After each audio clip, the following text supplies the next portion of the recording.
So the Reds take the field. Let's take a look at the Chicago Cubs starting lineup for Game 2 of this day-night doubleheader, presented by Meyer. Junior Lake in center, Justin Ruggiano in right, Anthony Rizzo at first. Starlin Castro, a National League All-Star, he's at short. Wellington Castillo behind the plate, and rookie Mike Old down at third. Chris Coghlan has had a very good couple of days here in Cincinnati. He'll be in left. Darwin Barney in right. Tsuyoshi Wada is on the mound. David Holmberg, born in Texas but grew up in Port Charlotte, Florida. He is only 22 years old. And he won't be 23 for another week or so when he turns 23 later on here in the month of July. 6 feet 3 inches tall, 225 pounds, a left-hander that has a pretty good changeup, and I think you're going to see him use that a lot. That's a good weapon against right-handed hitters. His breaking ball will be a good weapon against the lefties that the Cubs throw up there, and they really don't throw all that many left-handers at you. So that changeup will be important for him, but you know he's got to be very nervous tonight. This is what you work for, even though he's had a major league debut before. This is one that he knows that is only going to be a one shot for him. You come up, you pitch a second game of a doubleheader, you're going back to AAA, but you know he wants to leave a good taste behind when he leaves. Let's take a look at the Reds behind Holmberg, presented by your Ford dealers. Hamilton in center, starting both ends of the double dip, flanked by Ludwig and Schumacher. Frazier, Cozart, Phillips, and Bruce all started and played the entirety of Game 1 with a battery of Barnhart and David Holmberg. Holmberg had very, very good numbers coming up through the Diamondbacks organization. A .500 pitcher, but an ERA in the very low threes. And he had some very, very good years, including a year ago when his ERA was at 2.75, and the first pitch he throws is in the air down the left field line, out of play, strike one, and we're underway as Junior Lake is behind 0-1.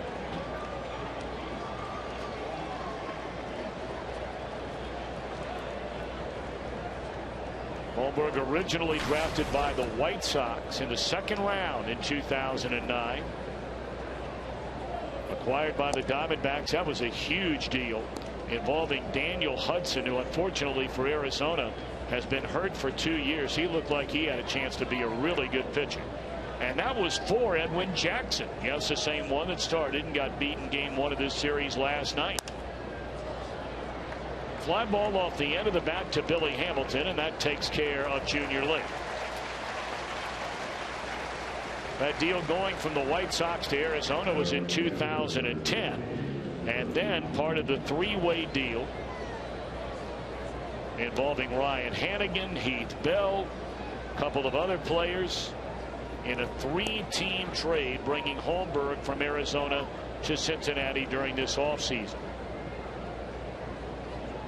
Now Justin Ruggiano, and it's in there, strike. He is not an overpowering pitcher, which is more important that he hits the corners than ever before. I mean, you're looking at his fastball anywhere from 88 to maybe 90, 91 at the most you're going to see. But you know, for most left-handers, that's not the big deal. It's where you throw that breaking ball and how deceptive you are with the changeup. I think Holmberg is the type of pitcher that would rather you hit his pitch rather than swing and miss it. That's up on a check swing. He did not go around on the appeal. It should be noted that during his minor league career, and it is again during the minor leagues, but he has averaged almost a strikeout per inning. And that one lined softly into right. That'll be a one-out single for Ruggiano.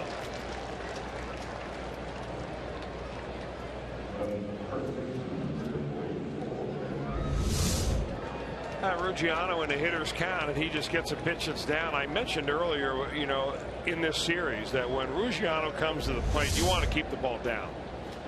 Tremendous power when you get the ball up around the letters.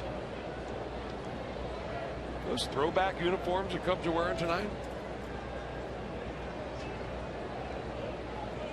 How you like those? Yeah, they're okay. Now left-handed batting Anthony Rizzo. And that one gets through Barnhart, and Ruggiano will move into scoring position.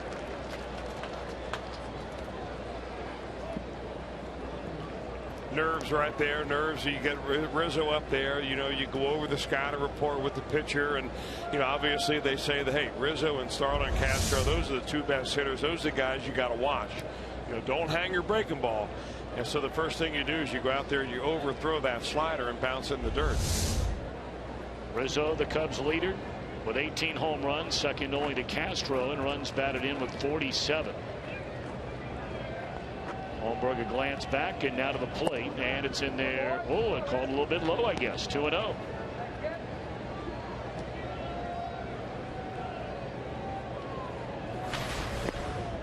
Rizzo 0 for 3 with a walk in game 1 of the doubleheader. Runner at second, 1 out, just underway here in game 2. Lined hard into right, but right at Schumacher. 2 away in the inning. That's why they wear gloves. Well, that's pretty good plate coverage right there for Rizzo. That ball really on the borderline of even being a ball low and away, and he puts that good of a swing on it and hits it that hard. I think Ruggiano's out there taking one more look at Schumacher, because he caught that ball and immediately fired a strike to Cozart. And Ruggiano is sort of walking back to the bag. If Cozart is standing on the base, they may have doubled up Ruggiano. Strike 1 to Starlin Castro.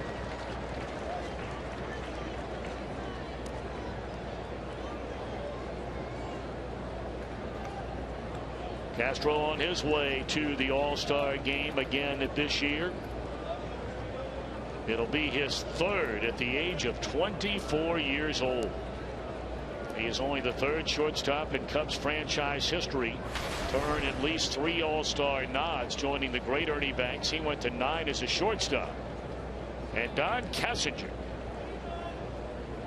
who went to the All-Star game 6 times. 1 ball and 1 strike.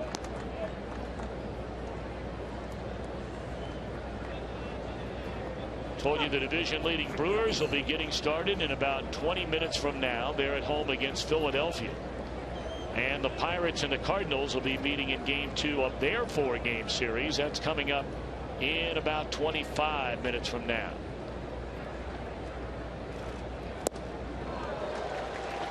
Pull the string on Castro there. Pretty nice pitch. That's his calling card pitch, and we talked about it, the changeup. And he gives good arm action on it. He sells you it like it's a fastball coming through right there, and you see the little dip of that ball, and Castro thinks he's got a nice meat fastball to hit and realizes he's way out in front.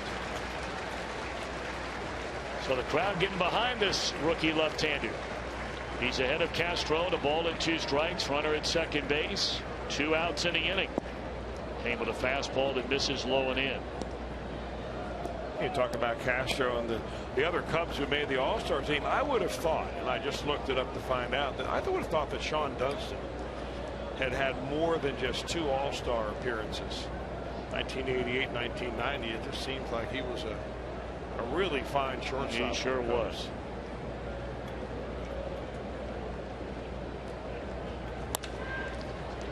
There's that changeup again. And Castro hooks it to the left side. So well done, David Holmberg. He gives up a hit and a man left. Reds are coming up when we return. First inning we go. Reds coming to bat in a scoreless game. Let's take a look at Ryan Price's starting lineup, presented by Meyer against the left-hander Wada. Hamilton at center, Frazier at third, Brandon at second, Jay Brucing in at first, Ryan Ludwig in left, Skip Schumacher in right. A ladder third of Zach Cozart, Tucker Barnhart, David Holmberg. Tsuyoshi Wada pitched in Japan for a number of years, in fact an entire decade, where he threw the ball brilliantly. Pitched for Team Japan in the WBC.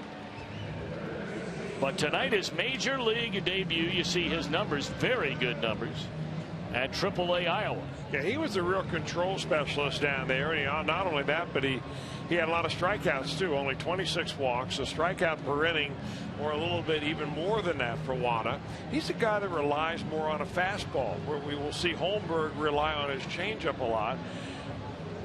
Wada is a pitcher that, even though his fastball is not going to light up the radar gun, he's got deception. He's got a quick hand up behind his left ear, and it gives the batter the impression that he's throwing harder than he really is. And they say he really relies on that fastball and gets a lot of strikeouts that way.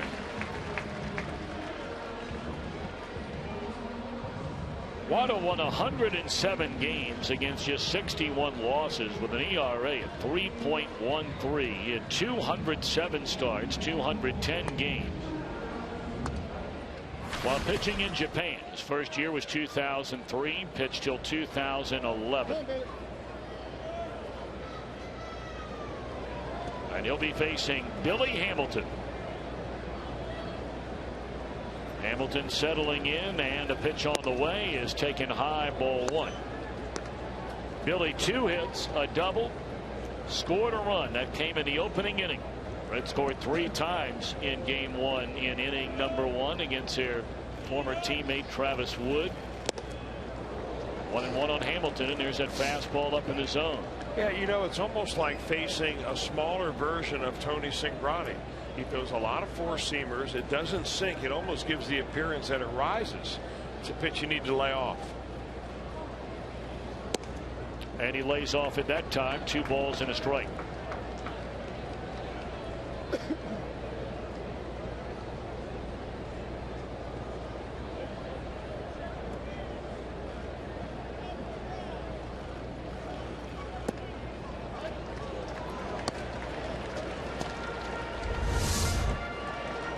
So he's only 5'11", 180 pounds, but he's got a very long stride for a pitcher.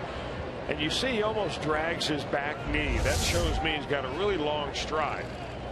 And will make that high fastball very deceptive. And that's why he can throw it at 90 miles an hour right by guys up in the zone. But he's got a little peck of trouble coming here when he walks Billy Hamilton to get it going. Well, you brought it up last night when Edwin Jackson walked Billy Hamilton on 4 pitches to lead off the game. Hamilton took off running a few pitches later when Todd Frazier singled into left, sending Hamilton to third, and he scored on a sac fly by Brandon Phillips. And we mentioned Brandon scored in the first inning in the first game today. We'll see if he can make it 3 in a row in this series.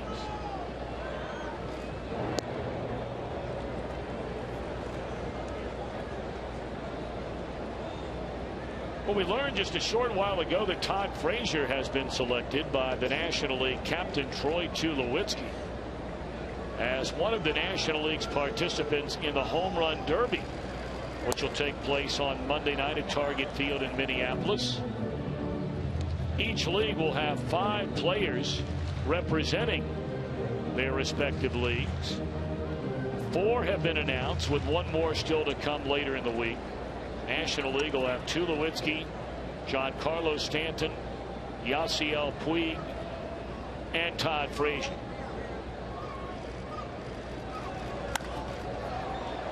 Easy double play ball here.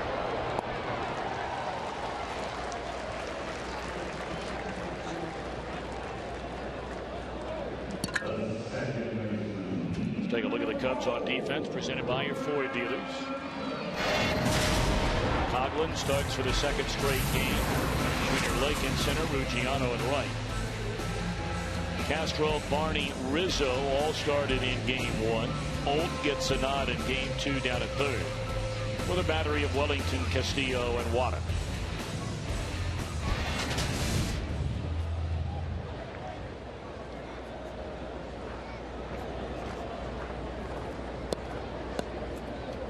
Brandon Phillips taking an extra minute or 2 to settle in. 2 away, nobody on. Scoreless game, last of the first inning.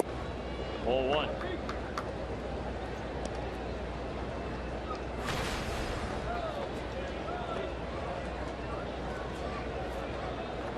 Brandon 1 hit in 4 at bats, knocked in a run.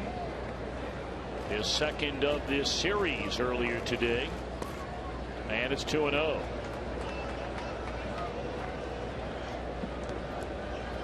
Now Wada going to walk off the back of the mound, go to the rosin bag. Well, we talked about his career numbers, striking out during his days in Japan, almost 1,330 batters, and he only walked 395. That is an outstanding ratio of strikeouts to walks. So when you see a guy missing so badly, it's not a stretch to say it has a lot to do with nerves and making your major league debut.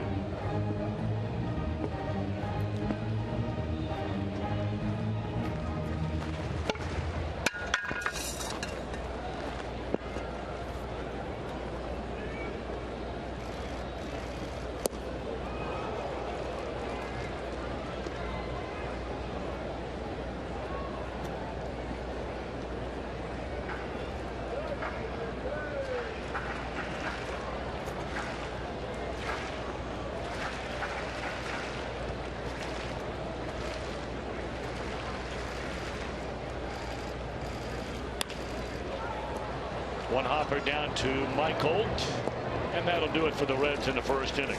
End of one, no score.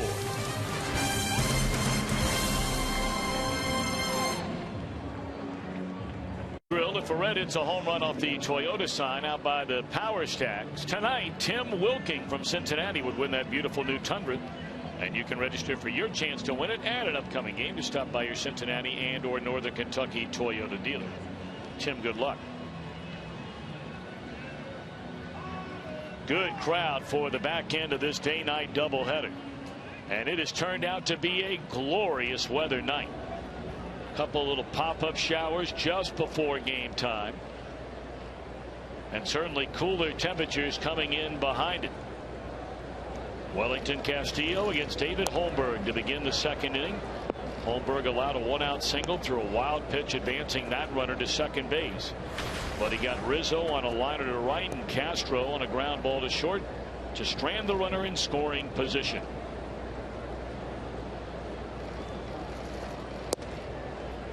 Fastball just off the outside corner, 1-1 on Castillo.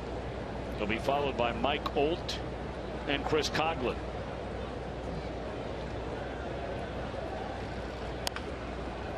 Obviously a lot of bright spots in game one when you come away with a 4-2 win, but Chris, maybe the one that has to have Brian Price especially excited is the work turned in by reliever Manny Parra today. Yeah, no doubt about it, because he hasn't been used very much. He had a little bit of a tender arm for a while, and that's a pretty good pitch there. A little backdoor curveball from Holmgren.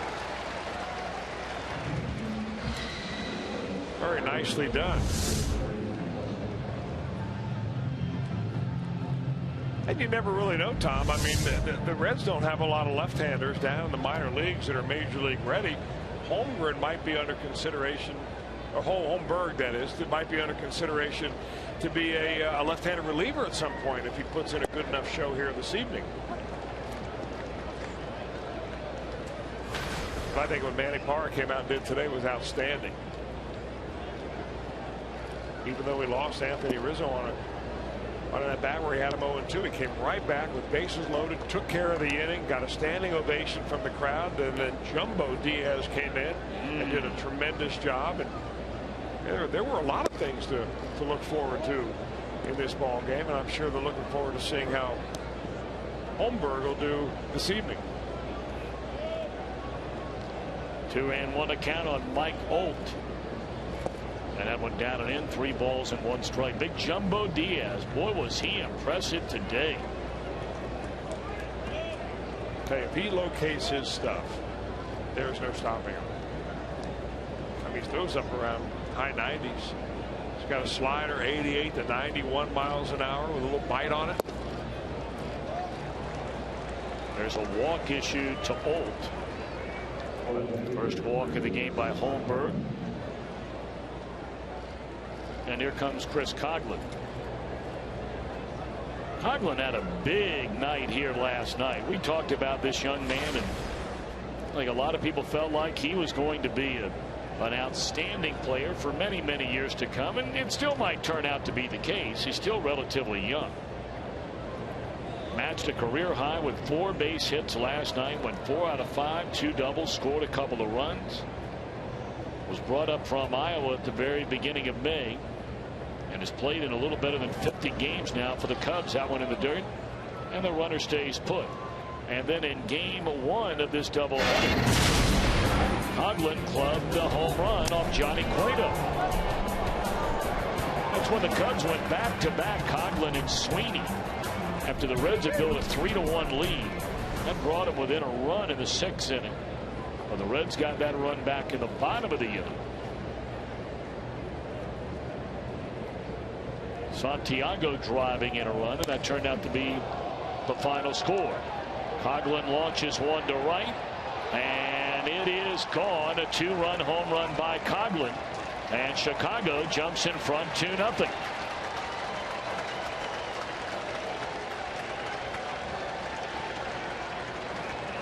What a series it has been for Chris Coghlan. 6 hits, 2 home runs, and 2 doubles. Well, he's trying to go down the way Holmberg is, and you can see that he pretty much cuts it right down the center of the plate. Looked like for a moment there that Schumacher might have a chance to bring that back. It just went right over his glove, and they have not had a whole lot to celebrate about in that Cubs dugout, but they're happy now.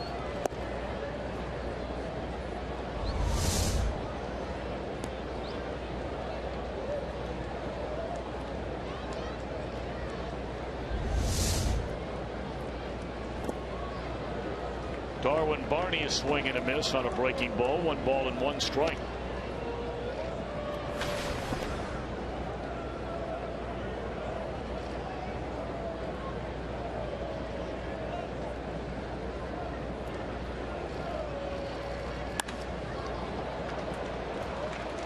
That one laced into left center field. Ludwig able to knock it down, but Barney will cruise in with a double.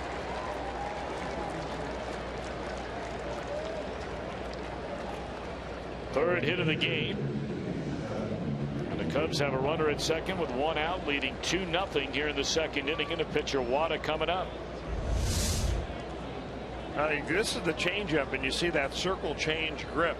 He'll get out there and pronate it, turn it over a little bit, but look how high it is in the zone. You just can't throw a changeup waist high on the outer part of the plate and expect to get a ground ball out of it. You know, all you got to do is move that ball down about 6 inches, and it's a really good pitch. But it's all about location. When you don't throw hard, and Holmberg does not throw all that hard, you've got to really hit your spots. No sign of a bunt from the pitcher Wada. And really, it's very interesting, the Reds defense here. They're believing with 1 out in the inning, there's no chance that Wada will be thinking about putting down a bunt. Look where Jay Bruce is playing. He's a good 15 feet behind the bag. Likewise for Frazier over at third base. 2-0. In college, Wada was a tremendous pitcher, and he was also a very good hitter. In fact, he hit cleanup for his college team. 2-time participant in the Olympics.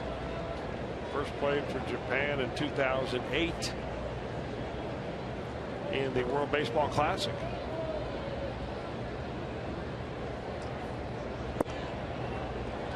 Holmberg nowhere near the plate, has fallen behind 3-0.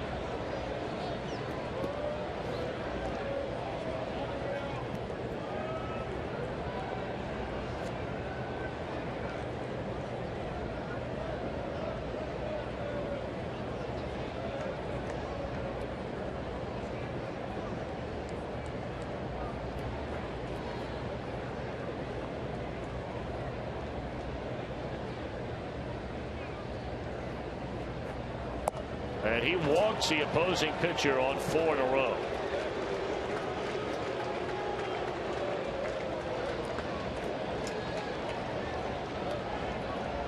Jeff Pico, the Reds pitching coach, will come out and visit with Holmberg, who's allowed 4 consecutive batters to reach after fanning Wellington Castillo to begin this inning. He walked Old, a 147 batter, gave up the 2-run home run to Coghlan, allowed Barney, a 215 batter, to double into left center, and then walks the pitcher on 4 in a row.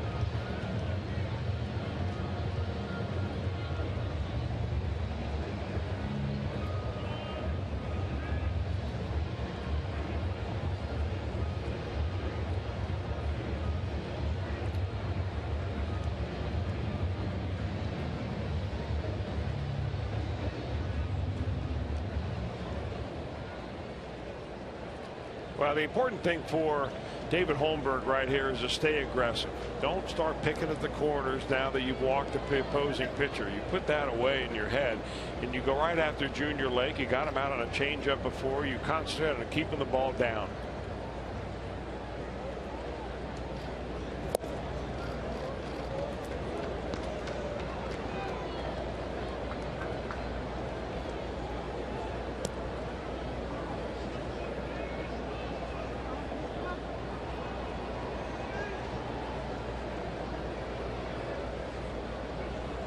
One and oh the count on Junior Lake. And there's a fly ball into right field. Schumacher, shy of the track, will make the catch. Tagging and going on to third is Barney. 2 away in the inning and 1 more out to go for Holmberg.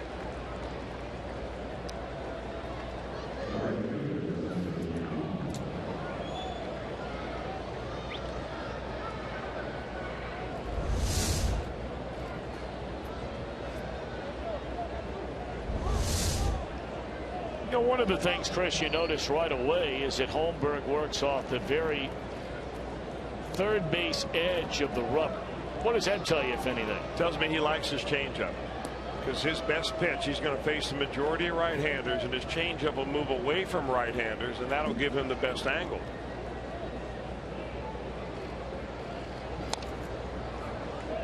And I haven't seen him yet. I did not notice whether he moved over on the rubber when he faced the left-hander, but if you feel like your repertoire of pitches are going to be different against lefties and righties, there's nothing wrong with moving to the first base side when a left-hander stands up there, because it gives you a better angle on your curveball.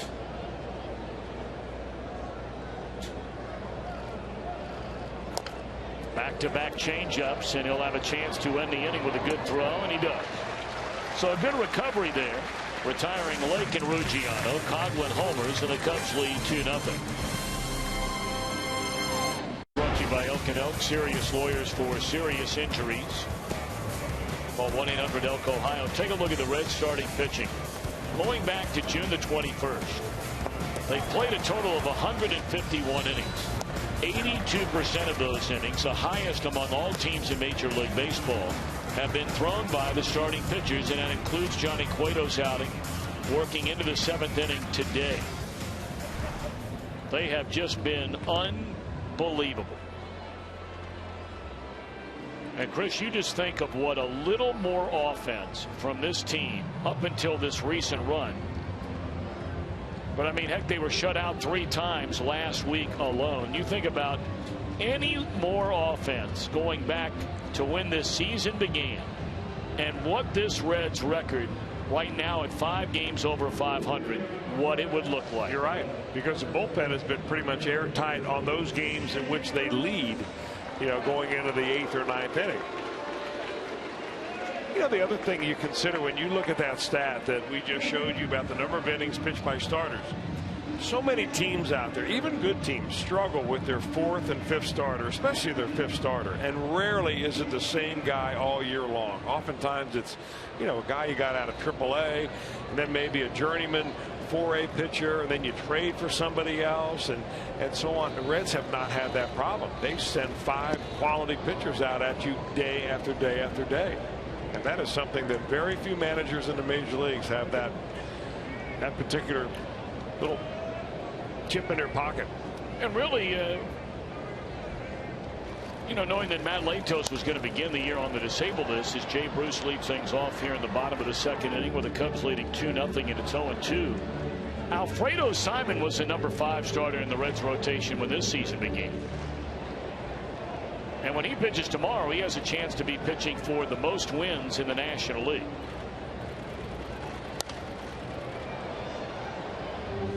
Now, once the season got going, I think it was pretty clear that Tony Cingrani was the number 5 guy.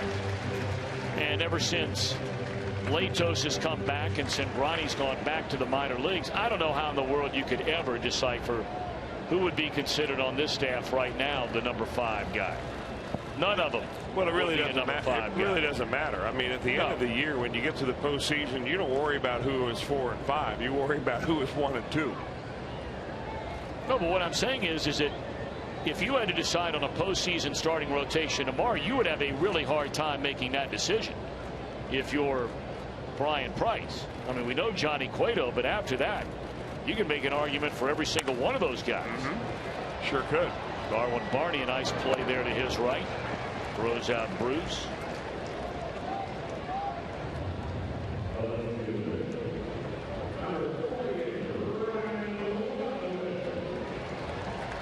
Alfredo Simon will get the ball here tomorrow night in search of win number 12 against only 3 losses, a sparkling ERA at 2.7. As we talked about last night, he still has, one would imagine, a better than average chance of being on the National League All-Star team. And Homer Bailey will get the ball in the series finale against another Cub making his major league debut. That'll be Kyle Hendricks. 12:35 game on Thursday.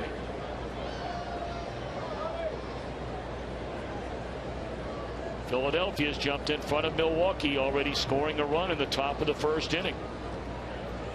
And they're just underway. Pittsburgh in St. Louis. And the Brewers team has lost 7 out of 8 games. They came back 1-5 on a trip through Toronto and then Cincinnati. And then they lost again last night in the opener to the Phillies. Well, they've got 9-game winner Willie Peralta on the mound for them tonight. The Phillies are sending out Kyle Kendrick.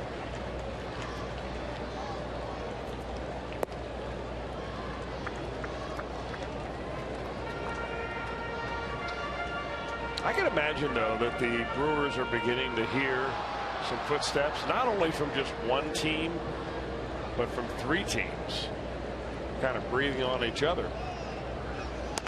That ball is hammered down the left field line by Ludwig, and that will rattle off the wall. Losing his footing out there was Coghlan, so it'll be a 1-out double by Ryan Ludwig, and he has the first Reds hit of the night against Water.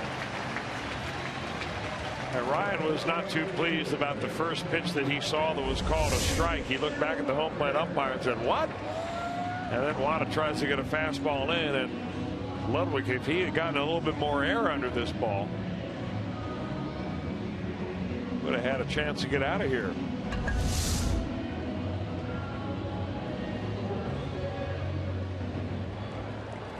Skip Schumacher, the batter. 252 hitter, a home run and 14 runs batted in.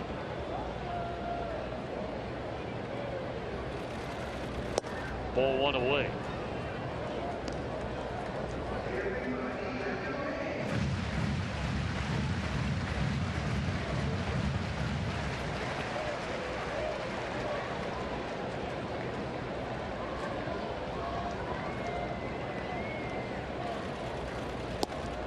Breaking ball snaps in there on the inside corner to even the count.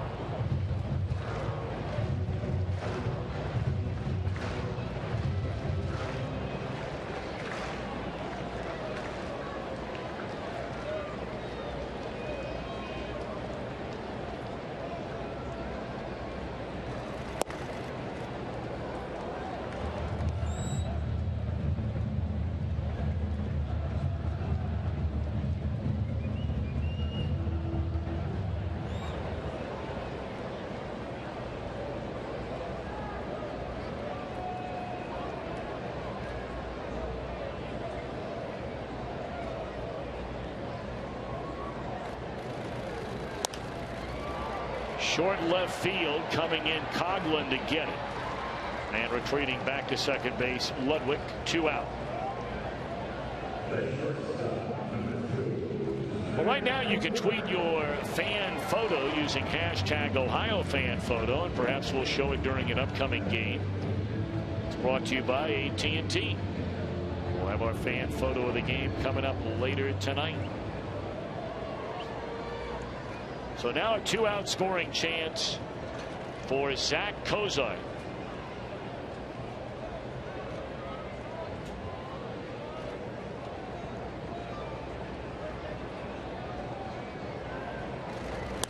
And he bangs it into center field, a base hit. They are going to hold Ludwig at third. Junior Lake getting to that ball quickly in center field and hit the cutoff man Rizzo. So the Reds have him on the corners for Tucker Barnhart. Well, hit it very sharply, did Cozart, and that coupled with the fact that Junior Lake is playing fairly shallow. It looks like the The Cubs have brought their infield in a little bit. That nearly took the cap right off of Wada as it went through the box. And Lake has a good arm. He didn't have to even get too far to get to it. It would have been a strong throw and a wise decision there by Steve Smith to hold the runner at third. So now Barnhart playing in his 11th game. He has 3 hits and 28 at bats. One of those hits, a home run.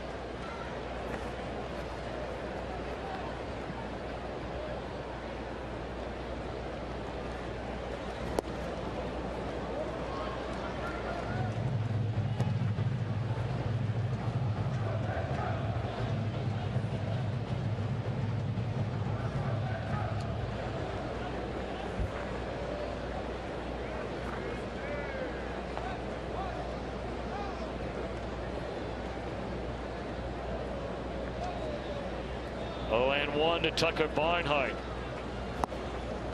and behind 0-2.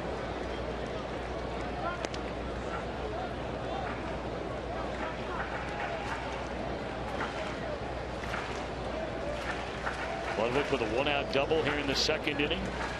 Advances to third on the 2-out single by Cozart. And now the Reds are leaning heavily, rookie against rookie, on their rookie backstop Barnhart to get the Reds on the board. The 0-2 pitch, nope, he'll send Cozart back to the bag at first.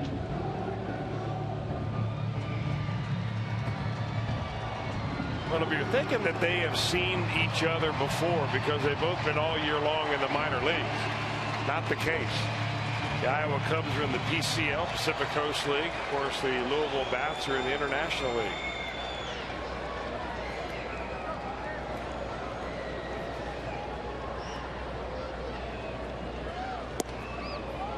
Wada wanted that call on a 2-strike pitch, does not get it.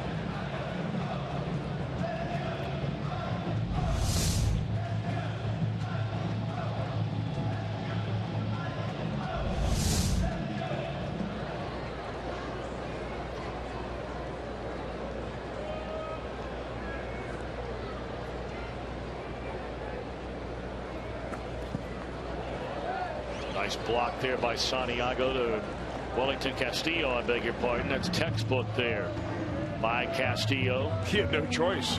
I mean, he just didn't even try to block it with his glove. He just knew he just had to get his body in front of it. It's a changeup that he kind of pulled a little bit. Instead of turning his hand over, he kind of pulled it through, and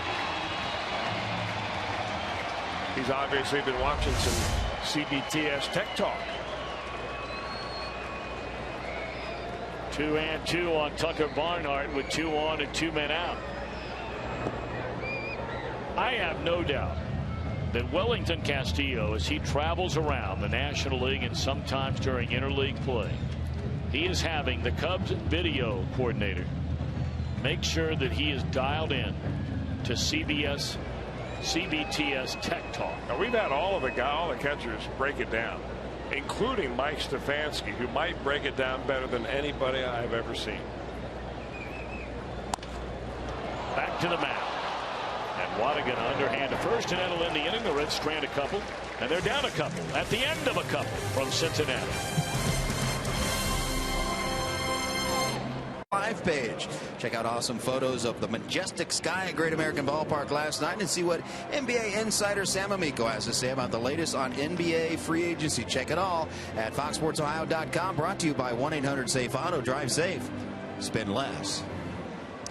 I'm Jim Day. Brian Pena back from paternity leave, still dealing with a forearm issue, so not in there tonight.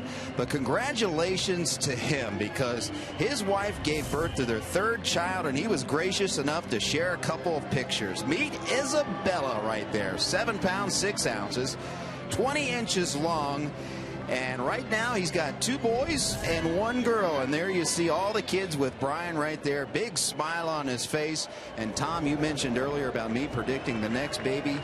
Well, forget about that, because he said after 2 boys and 1 girl, quote, the factory's closed. Well, congratulations to the Peñas. That's great stuff. Nothing better than that.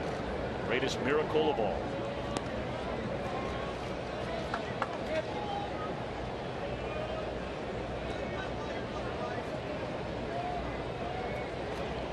David Holmberg working on Anthony Rizzo, a count of 0-1, and that one straight into the air and deep into the night, and Chicago has a 3-0 lead. Second home run allowed by Holmberg tonight. Gave up a 2-run homer to a left-handed batting Coghlan, and now a solo shot to left-handed batting Rizzo. He gave up an absolute line drive bullet the first time to Rizzo. It was gloved by Schumacher. That ball was hit a mile high. And look at the pitch location right there. You just can't throw him out over the plate. It's like facing Adam Dunn. His home run pitch is right there on the outer edge of the plate. Thigh high to waist high, maybe even a little bit higher than that at times. And being left-handed, Holmberg has to get used to pitching him inside, right underneath his hands.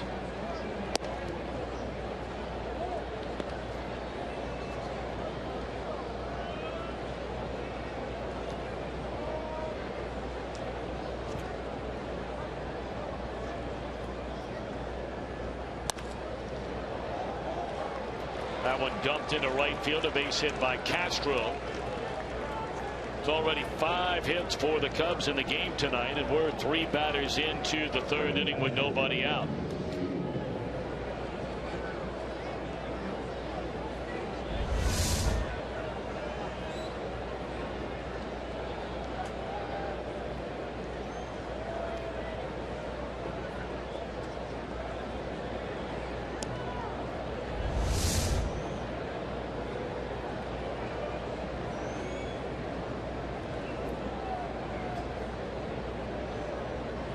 So now Wellington Castillo, Reds down 3-0. We're in the third inning.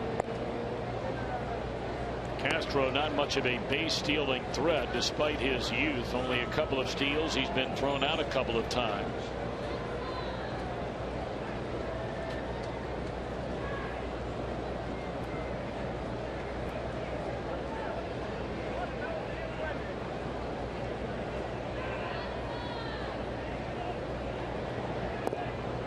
Breaking ball, check, swing and a miss. 0-1 to Castillo.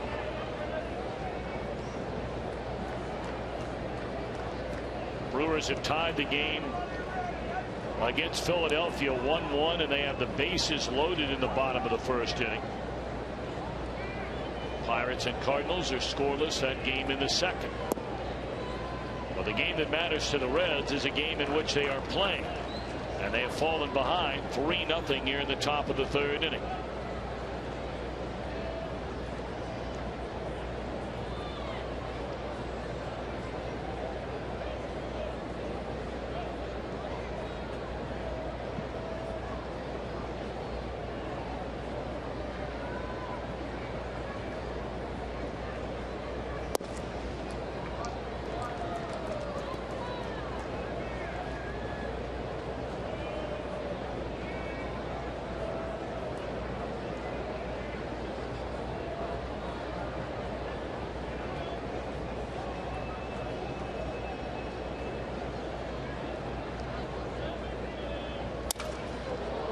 Broken bat, fly ball to left field, and Ludwig is there, and that's out number 1 here in the Chicago third after a home run and a single started.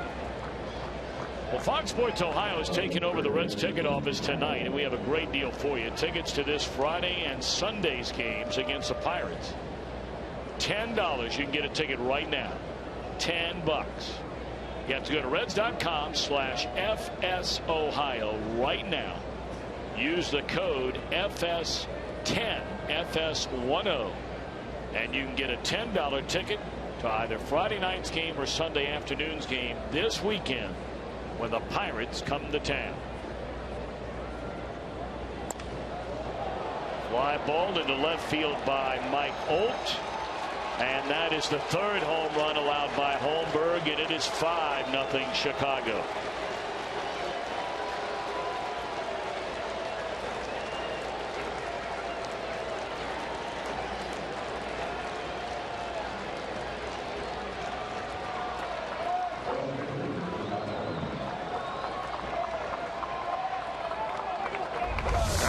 Fool him right off the spot. I think that's a changeup that he's just not getting that ball to back up for him, and it is good hitting when you throw that ball sky high on the inner third, especially with a guy like Michael, who's got a big swing, very powerful swing. He can hit it a long way.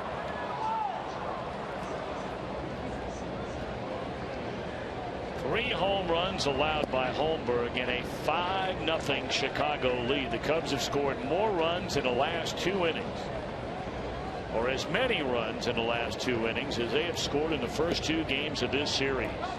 1-1 to Coghlan.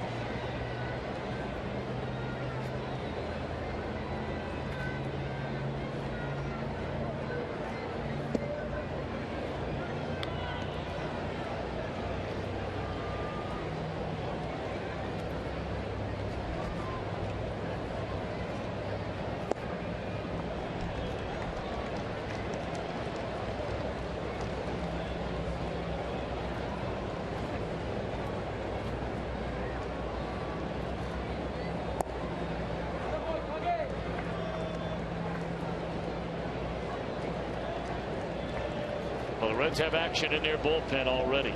They're not going to let this thing turn into a rout. And they've got work to do, trailing 5-0. We have a long way to go. Carlos Contreras begins to crank it up.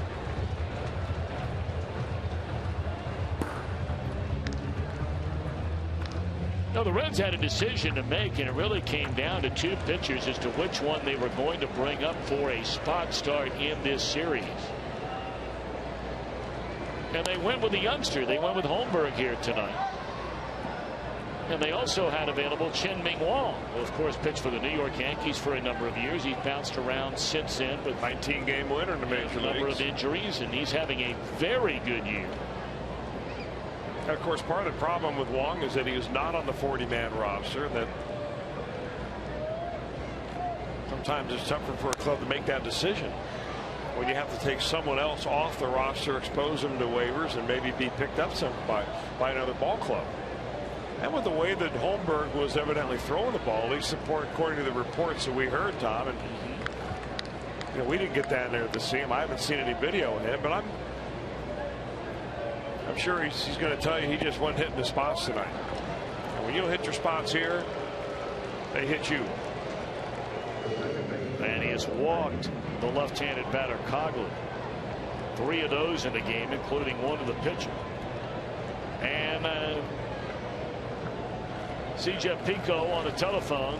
They might make a change right now if Contreras is ready to go. Well, if you can't get the left-hander out, and you've got a right-hander warming up, and you got nothing but right-handers coming along until you get down to Rizzo, they'll probably go with the odds. Well, for the time being, they're going to leave him in to face Darwin Barney, who doubled against Holmberg into left center field his only time up.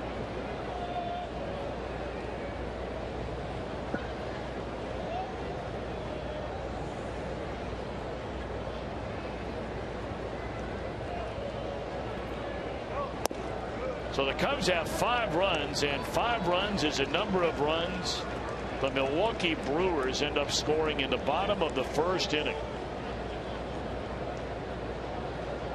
4 of those coming on a grand slam by Lyle Overbay. So the Brewers with an early 4-run lead against Philadelphia.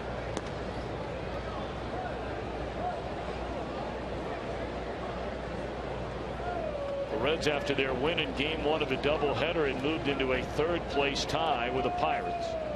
Only 4.5 games behind front-running Milwaukee.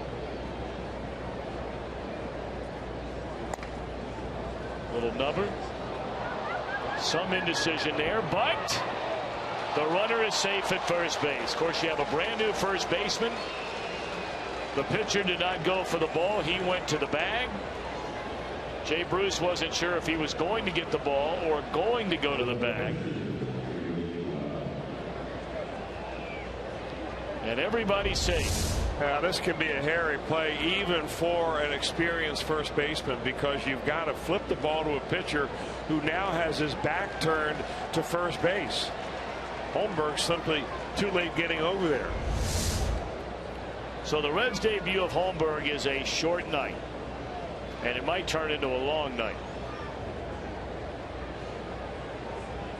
Oh, apparently they're not making a change here. Now that was a talk to go out to the first base umpire to see if it was worth a review. Well, you have the pitcher spot due to lead off the next inning. Of course, you can always double switch if you so choose. Clearly that was a right call. Barney beating that out, and it'll be scored an infield hit. And now Wada already shortening up to put down a bunt. Throw down to second base, not in time, and Holmberg has still not thrown Wada a strike. He walked him on 4 pitches, you may remember, his first time up.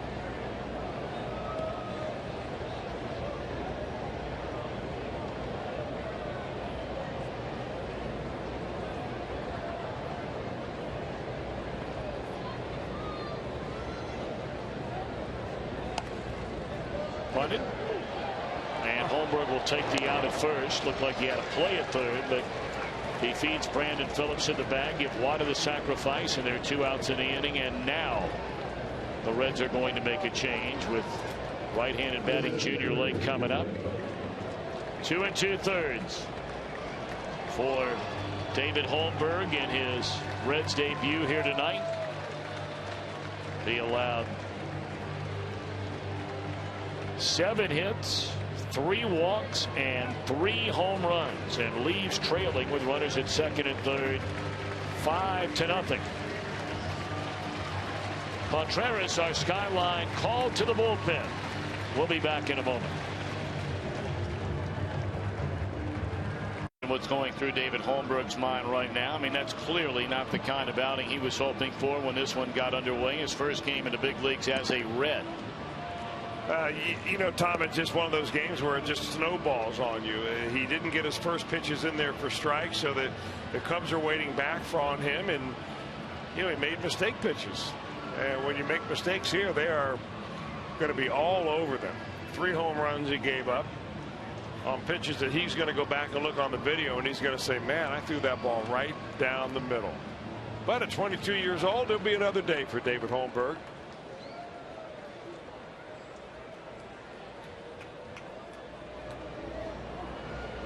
So now it'll be Carlos Contreras, another rookie.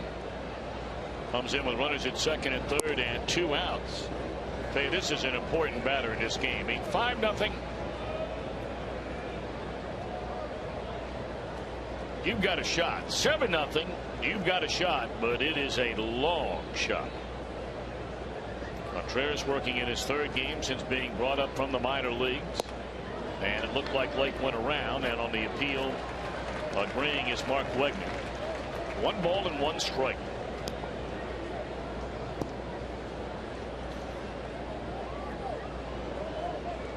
A pair of fly ball outs, 1 to center, 1 to right for Junior Lake.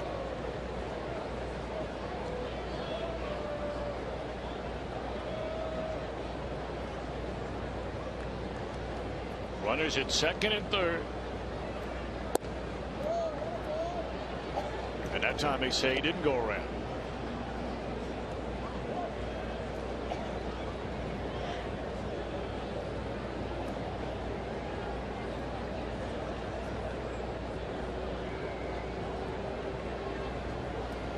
Coughlin and Barney the runners at third and second. And a 2-1 to Lake. Popped up. Good job by Contreras. Cozart's got it, and that's all. A couple of home runs. The Cubs scored 3 in the 3rd and lead 5-0. It may not be reproduced or retransmitted in any form, and the accounts and descriptions of this game may not be disseminated without the express written consent of the Cincinnati Reds.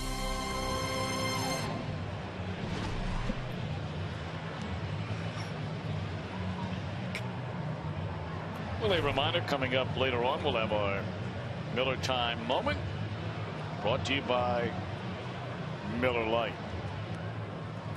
Check in with Jim Day. Well, the Reds were in a dilemma there, as you talked about, with the pitcher spot leading off, not wanting to make a double switch so early in this game. So when Carlos Contreras came into the dugout, he surprisingly found out hey, you're going to hit.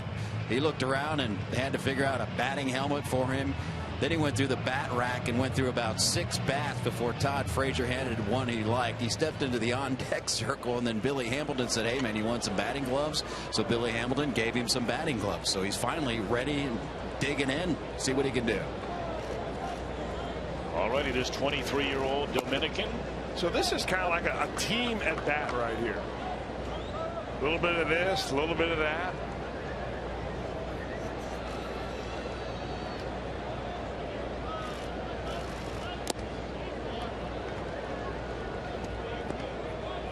I think it's just a getting loose swing right there.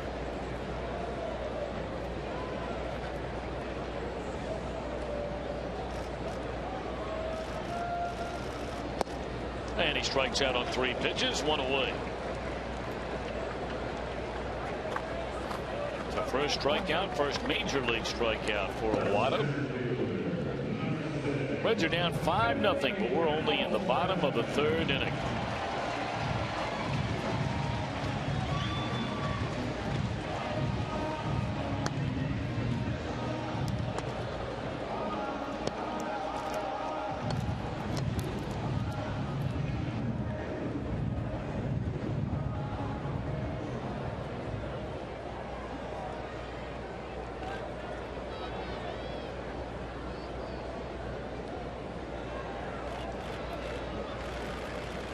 Billy Hamilton walked leading off the bottom of the 1st inning.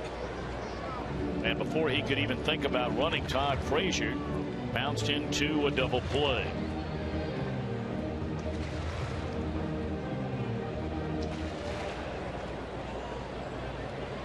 Reds have 2 hits the first time through the batting order against Wada, who, if you're just joining us, is making his major league debut here tonight. Pitched for nearly a decade in Japan and has been having a very good year in the Cubs minor league system, pitching for their AAA team in Iowa. That ball driven into left, but room out there for Coughlin at the warning track. 2 up, 2 down here in the Reds' 3rd inning. Well, of course, the stars will align 1 week from tonight. The 2014 Major League Baseball All-Star Game. Don't miss the action. That'll be coming your way on Fox Tuesday, July the 15th from Target Field in Minnesota.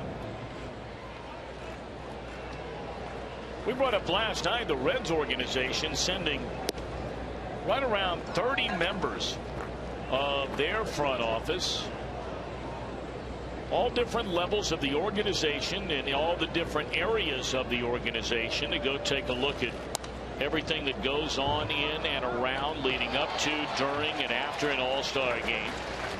Because, as you know, the 2015 All-Star Game will be right here at Great American Ballpark. For the Reds, it'll be the first time they've had the All-Star Game since 1988, and that was back at old Riverfront Stadium. They had 2 of them in that ballpark.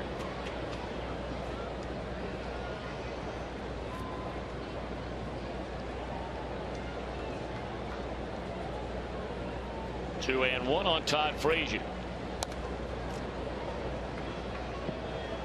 And now the count even up.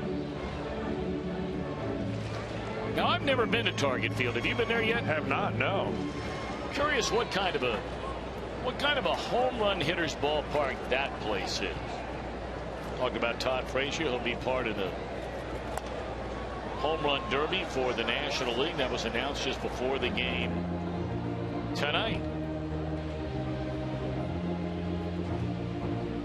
Now, if the winner of the All-Star Game gets home field advantage in the World Series, what does the winner of the home run hitting contest get?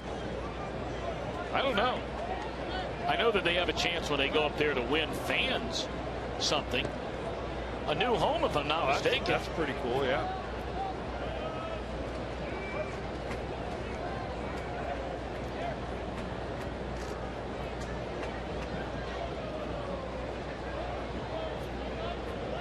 Wada taking a long look in. Frazier waiting on him, and now the payoff pitch is on the way.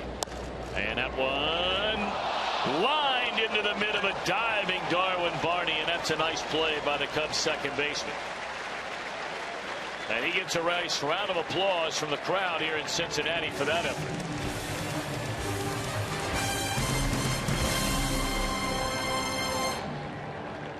Here in each league, and that's up until Tuesday, July the 10th. Thursday, July the 10th, I beg your pardon, day after tomorrow at 4 p.m. Eastern Time. You go to Reds.com and cast your All-Star Game final vote.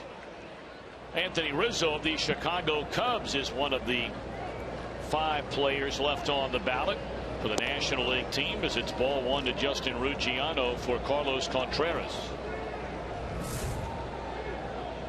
Justin Morneau, Anthony Rizzo, Anthony Rendon, Casey McGee, Justin Upton. The quintet.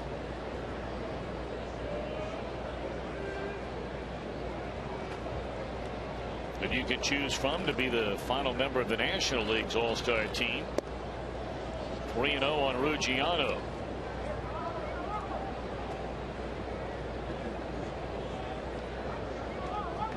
David Holmberg in his Reds debut allowed 7 hits, 3 walks, 5 runs, including 3 home runs. Contreras came on for him to get the final out in the 3rd inning, stranding 2, and Contreras has walked the leadoff batter. Ruggiano here in the Chicago 4th with the Cubs already leading 5-0.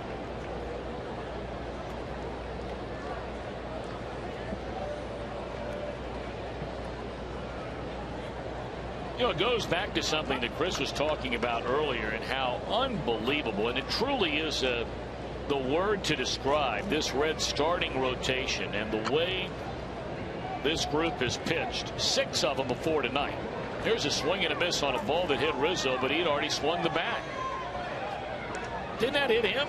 It sure did. If it didn't, it was going to if he hadn't fouled it off. I mean, this is why you got to pitch this guy and say it did hit him. Didn't even deflect it.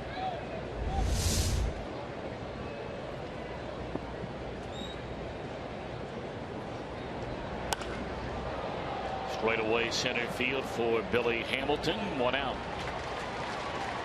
But, you know, getting back to this rotation, with an earned run average of barely over 2 going back to the middle of June, and the Reds rank in the top 3 in all of Major League Baseball in starting pitchers as a staff ERA. They just never have games like this. You're right. And I'm not saying like it's been a while. They never have games like this. You would be very hard pressed to find a game the last time where a Red starter was not in the game in the 5th or 6th inning. Even the last bad loss they had, I think, was in San Diego. Wasn't that an 8-2 loss, the game that Mike Leake pitched? Yep. I still think he pitched into the 6th inning, if I'm not mistaken. Yep.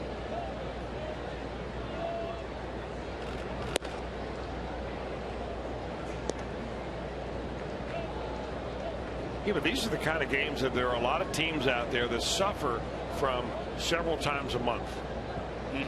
Where you look up and all of a sudden you're down by 4 or 5 early in the game. You got to start unloading your bullpen. You're hoping your team can come back. Well, Contreras did not even look at Ruggiano. He took off running and goes in standing up.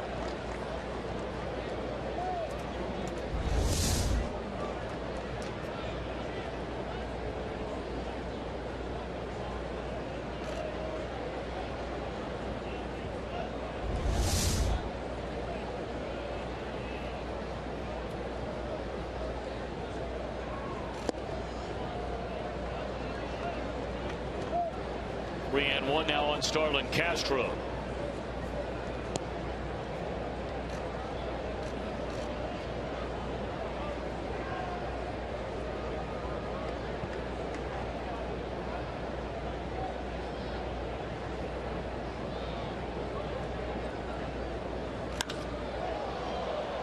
High fly ball into deep left center field. Hamilton appears to have room, and what a catch by Billy Hamilton. That ball continued to carry a little bit, and they nearly doubled off Ruggiano. And Brian Price is going to make sure they didn't double off Ruggiano. We brought up earlier when Ruggiano was at second base, Skip Schumacher nearly threw him out from right field on a routine fly ball to right field, as Ruggiano was slow to get back to the bag. And that's a ball driven to the very deepest area of left center field, where the Reds almost doubled up Ruggiano on a cutoff throw. And they're not going to appeal this play. They're not going to challenge the play.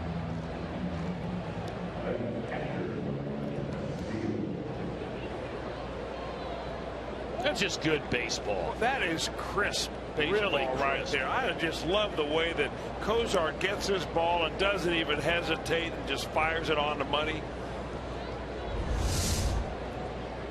Boy, if you can buy it out like that, it just makes everybody feel good.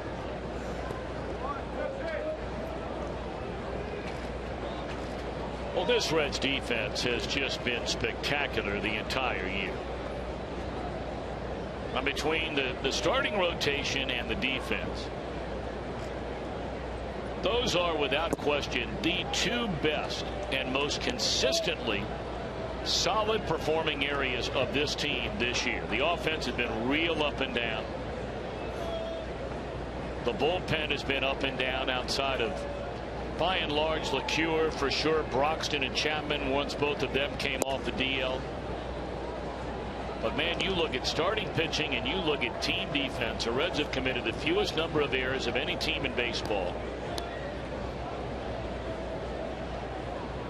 That is a tight defensive unit.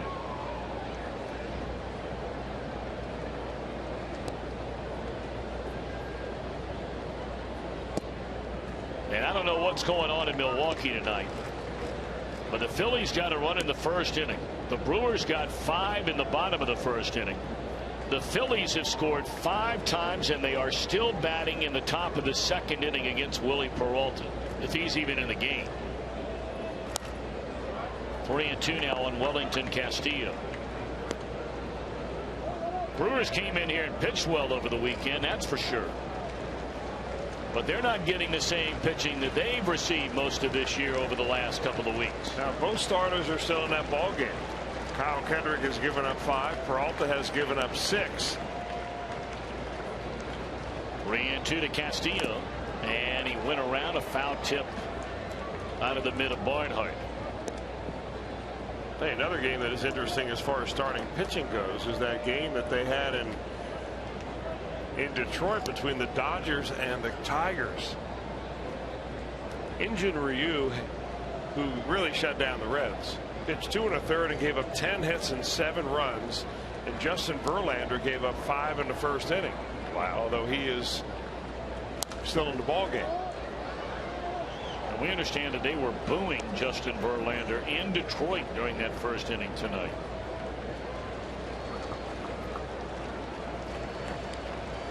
But right now the Tigers have a 10-5 lead. So one more inning for Verlander and he qualifies for the win. Boos and all.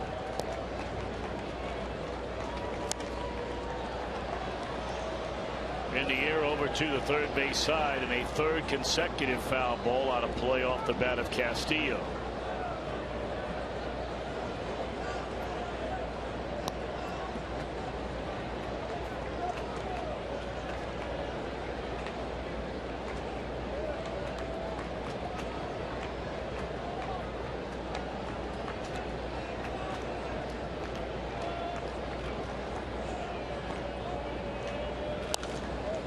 Pitch number 9 in this at bat is swung on and fouled out of play. So pitch number 10 is coming up.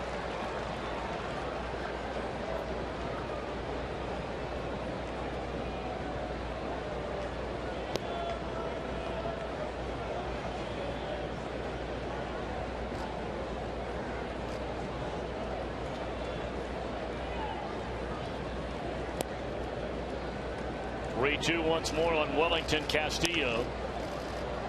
Down the left field line. Will this one be playable? A long run for Ryan Ludwig, and it's out of play. 5 consecutive foul balls off the bat of Castillo.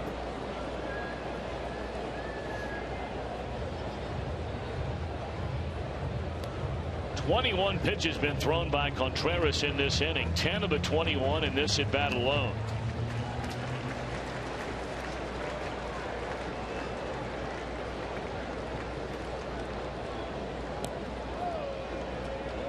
Lance back at Ruggiano, and he walked him on a 3-2 breaking ball.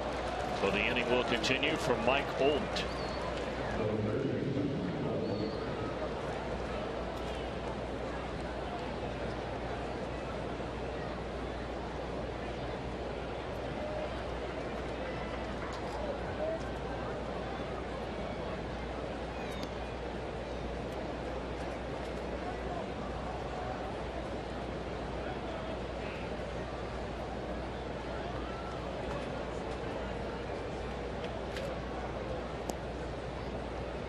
Been a big night for Mike Holt, and we're only in the 4th inning.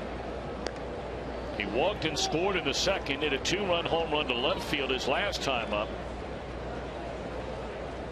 Holt hitting only 147 in this his rookie year. He does have 12 home runs with 29 batted in. 1-1 on Mike Holt.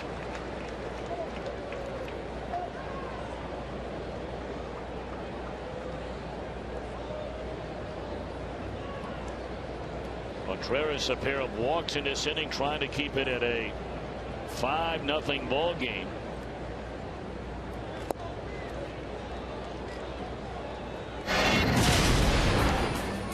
Well, they like the power of Mike Holt, that's for sure. Well, he's got plenty of it. He got a changeup just about right down Broadway right there and hit it a long, long way. And that's the one thing that they really like about him.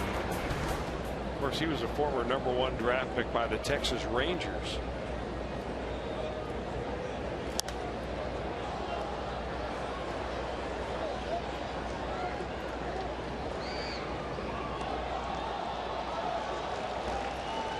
He was in that Matt Garza deal that also brought along a reliever that they have out there, Justin Grimm.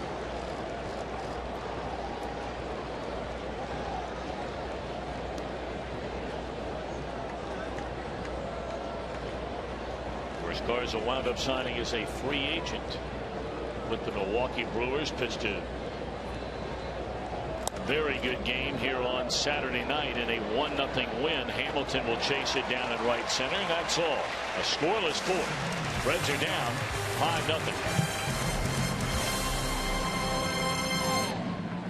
Friday and Sundays Reds versus Pirates matchup for just $10. That's right, $10. Go to Reds.com/FSOhio right now. Use the code FS10 and get your tickets tonight.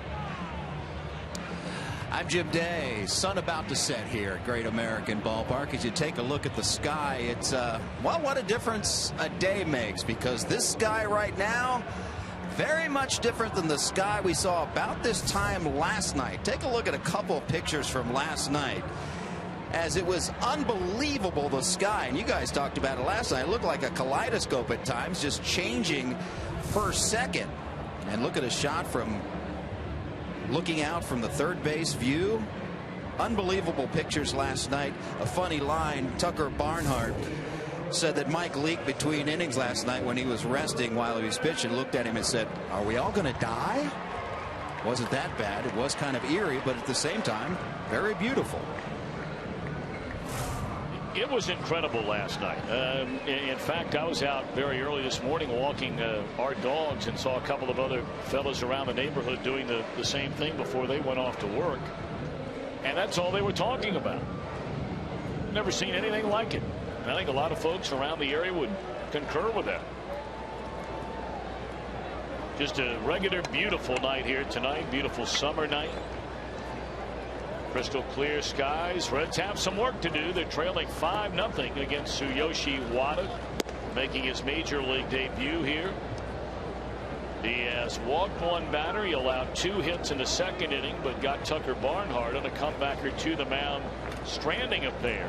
His offense got 2 in the 2nd inning, 3 more coming in the 3rd, and a 5-0 Chicago lead. Brandon Phillips fouls it away off to the first base side. 1 ball and 1 strike. Middle of the lineup, Phillips, Bruce, and Ludwig here in the 4th.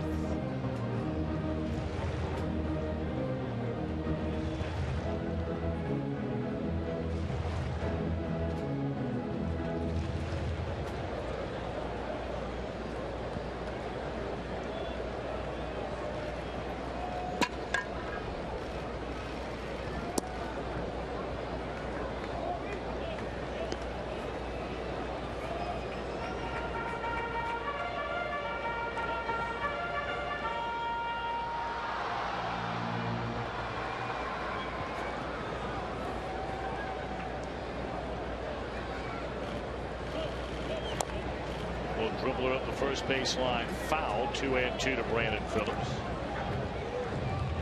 Now, the one thing that helps the Cubs in this situation is that Wada seems to be a strike throwing machine.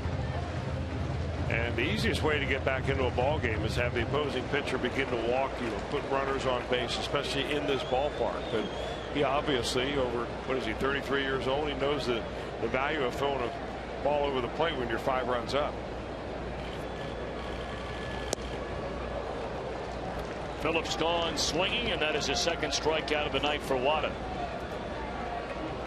Well, we invite you to get ready for Reds action 30 minutes before the start of every game right here on Fox Sports Ohio with Reds Live, presented by Ray St. Clair Roofing.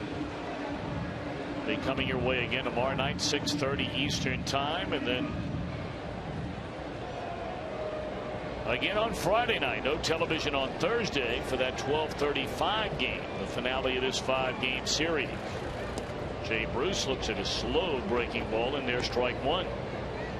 Cardinals have jumped in front of the Pirates 2-0. That game in the top of the 4th inning at Busch Stadium. Carlos Martinez on the mound in that game for St. Louis.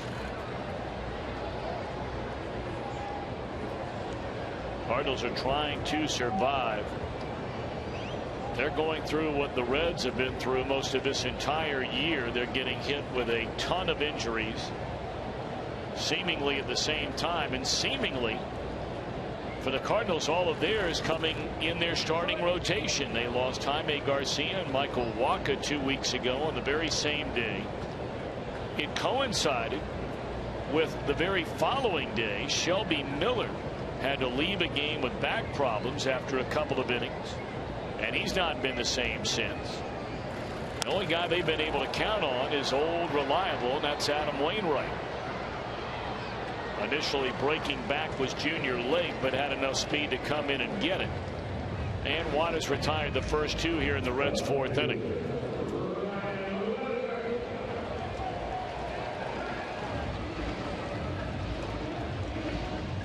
Ryan Ludwig doubled off the left field wall, his only time up.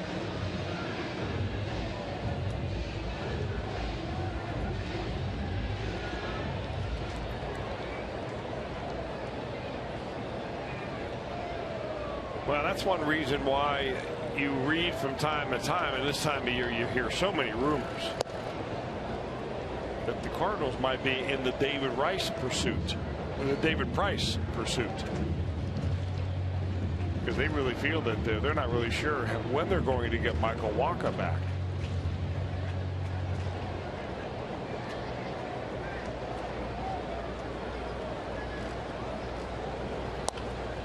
No, not only Wacha, and looks like Garcia is probably not coming back anytime soon unless there's a dramatic turnaround in the news that we continue to hear. And the Cardinals generally are a team that keeps everything very close to the vest. In fact, all teams have to now. Yeah. But even Shelby Miller is clearly not pitching at 100%. And they're bringing guys either up from the minor leagues or, in Martinez's case, bringing him out of the bullpen. And because Martinez was pitching out of the bullpen, they're not letting him go out there and throw 100 pitches in a game. So Mike Matheny's having to go to that bullpen early seemingly every night, with the exception of the nights when Wainwright pitches. Last night he gave him 7 shutout innings. And the Cardinals wound up winning that game in the bottom of the 9th inning with Neshek getting the victory. Pirates have just tied that game, by the way, at 2-2 against Martinez.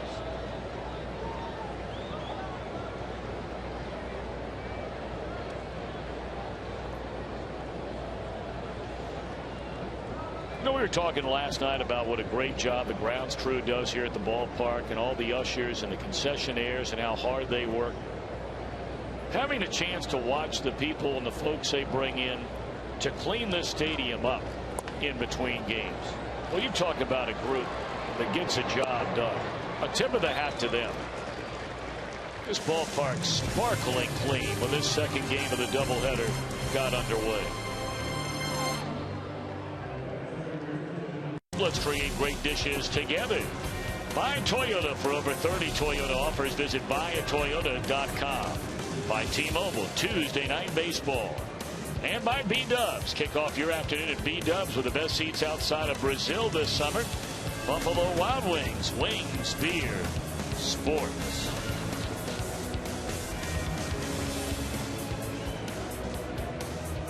Beautiful night in downtown Cincinnati, Ohio. We're on our way to the 5th inning, and the Reds trailing after winning game 1 of this day-night doubleheader 4-2. They're behind 5-0. David Holmberg, if you're just joining us, making his second major league start, his first as a Red, lasting only 2 2/3 innings tonight, giving up 7 hits and 5 earned runs.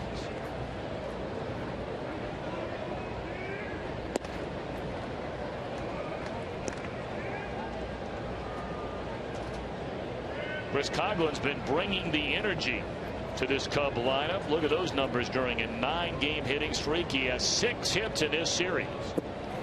He homered in game 1 of this doubleheader and hit a 2-run home run to get the Cubs on the board in the 2nd inning here tonight.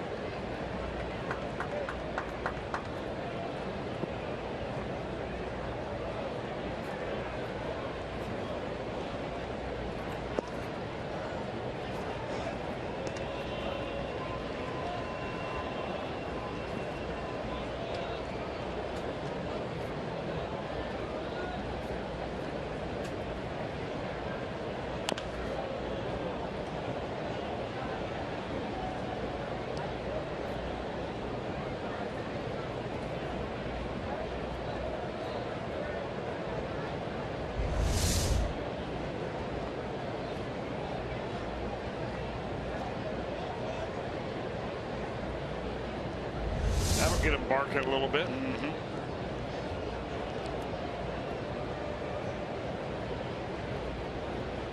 You know, Chris, you brought up the name David Price, and you know, would the Tampa Bay Rays trade Price? I think the Rays made it very clear early in the year that if they were in the hunt, they would not be trading him this year, even though he could walk at the end of the year as a free agent. There's a fly ball to left for out number 1. Well, the Baltimore Orioles all of a sudden have opened up a 3-game lead. They have been red hot, and they have raced right by slumping Toronto. The Jays have lost 5 in a row. Tampa Bay is 9.5 games out, despite the fact that they've won 8 of their last 10.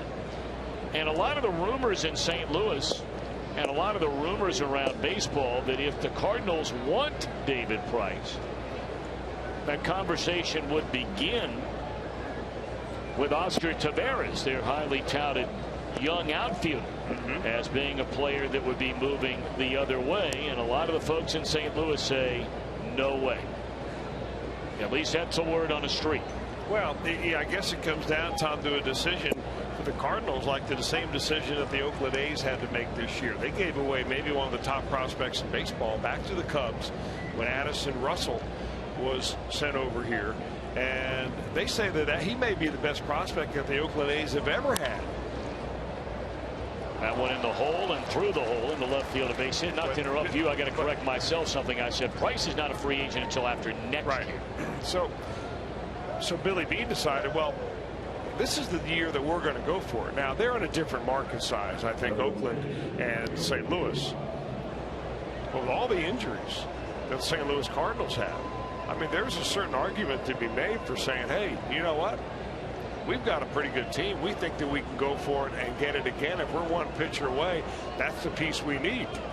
Now, in the case of the Oakland A's, they didn't get just one. They got 2 pitchers. 2 away in the inning. So, you know, there might be a lot of posturing going on. You're certainly not going to say, well, our best prospect is available if you want him. You know, make us an offer. It would be interesting to be involved in some of those trade talks from where they start to where they end. I imagine it's like any negotiation. You ask for something that you're probably not realistically thinking that you're going to get. But little by little, you whittle it down until both of you are just unhappy enough to make the deal. I think it would be equally as interesting just to be on the inside as Junior Lake will bat with a runner at first and 2 out. Inside of, say, in this case, the Cardinals organization and their meetings. Because, you know, outside of David Wainwright, you look at Adam Wainwright, how young that that starting rotation is, and even though guys might be hurt right now, Watkins, they don't know how long they'll be out, but they still have Watkins, they still have Miller, and Martinez wants to be a starter. And you know, with all the youth they have on that pitching rotation, you know, maybe is somebody in that room saying, hold on a minute, guys, we've got a good team this year. We think that player A is going to come back. We know that in this case Taveras is going to be a regular part of our outfield for a long, long time. Why tinker around with a good thing going here for maybe having a guy for 1 year? Now, from a money standpoint, the Cardinals payroll went down from last year to this year because of all the young players that they have in the big leagues right now, guys that don't have a lot of service time. And you know, Carlos Beltran and his hefty salary came off the books.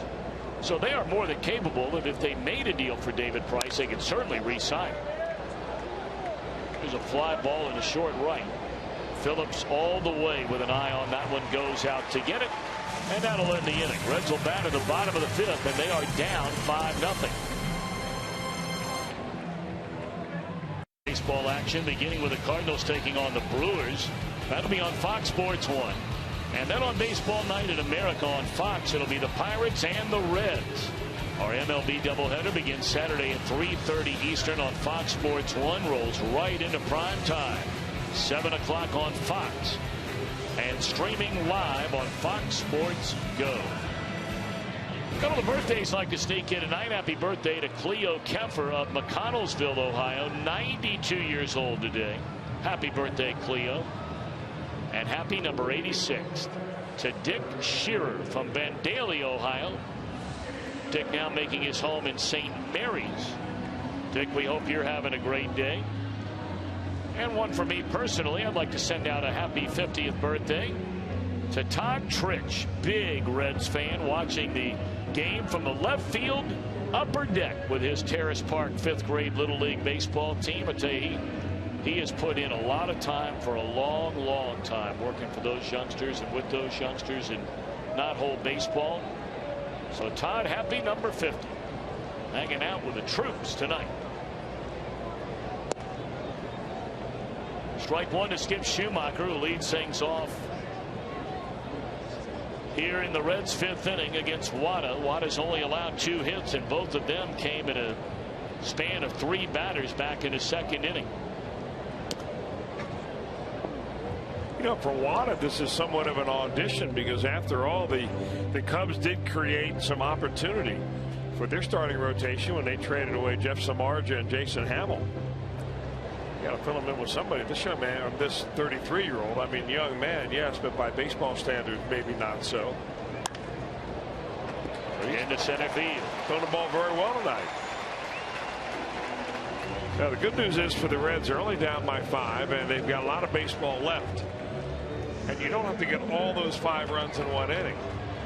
But you would like to get momentum going in your favor, and maybe this base hit by Schumacher starts that.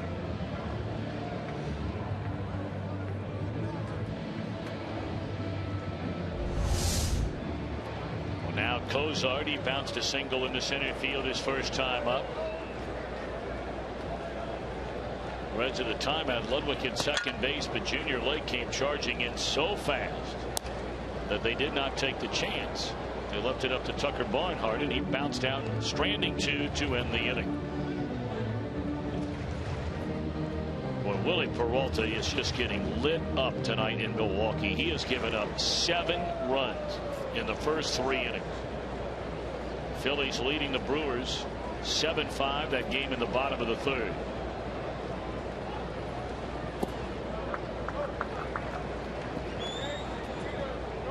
Still in a rain delay, Baltimore and Washington.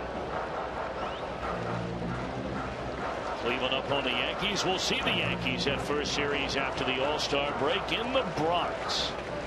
The Friday, Saturday afternoon, Sunday afternoon series to kick off the back end of the schedule. It's going to be a fun road trip to begin that second half. You go to Yankee Stadium for 3, and then right into Milwaukee.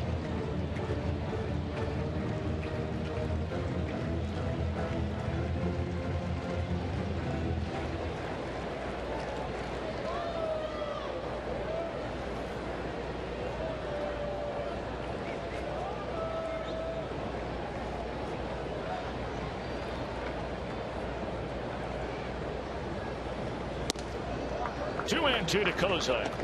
Barnard on deck and in the pitcher spot. And the Reds already have action in their bullpen. They will not let Contreras bat again here in the bottom of the fifth. They have so many rested arms down there in that bullpen.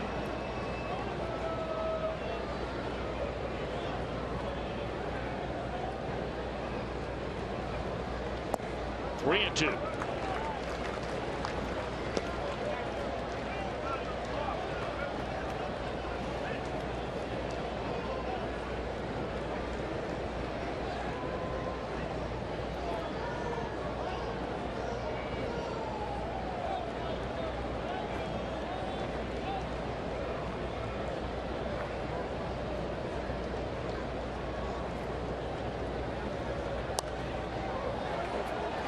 Popped up behind the plate and over the screen and out of play. A veteran pitch right there. Go 3-2 count. I could kind of see Wada loading up that changeup in his hand, getting his index finger off of it, and really pulled the string on Kozart. The story on Wada is that when the Orioles signed him at age 30 in 2011, the winter of 2011 and 12, they really thought that he was going to move right in, either into their rotation or at the very least be a left-handed specialist reliever out of the bullpen. I mean, after all, they were getting a veteran.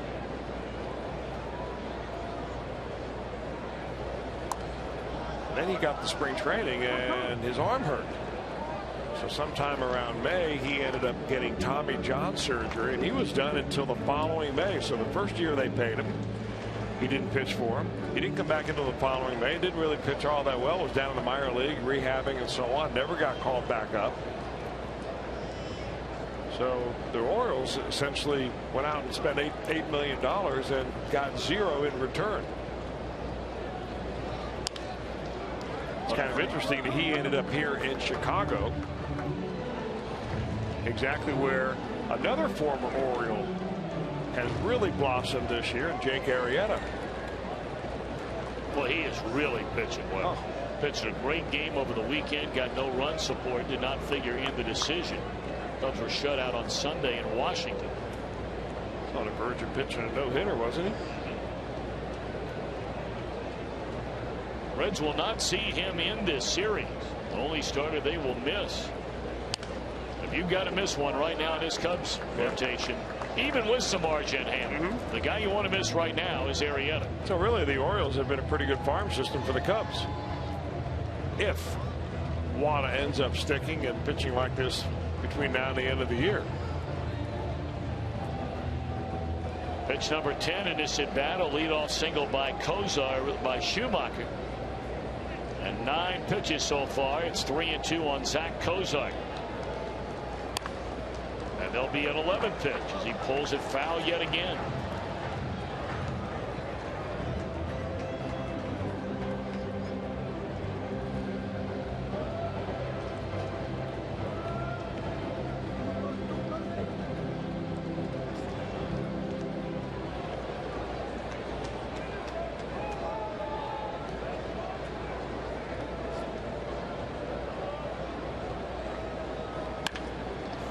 One will get through into left field, a base hit. Well, back-to-back singles by Schumacher and Kozar to get the Reds bottom of the 5th inning underway. What a battling base hit right there for Zach Kozar. And I mean, he spoiled pitch after pitch. Look at all of those, and all of them down in the zone. And Wada finally threw one out there a little bit on the outer part of the plate, and he finds that hole between third and short.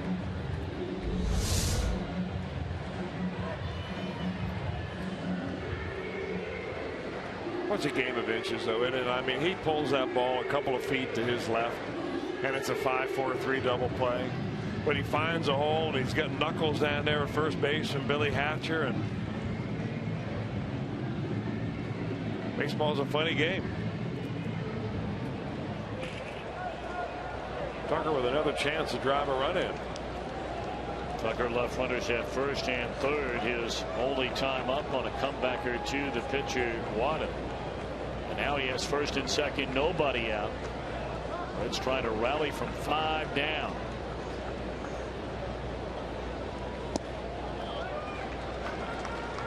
All of a sudden, not as many strikes.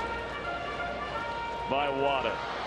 Got to 3 balls in the count with Cozart. He did pump in strike after strike after strike on all the foul balls. Well, you know, but also, you know, the second time through the order.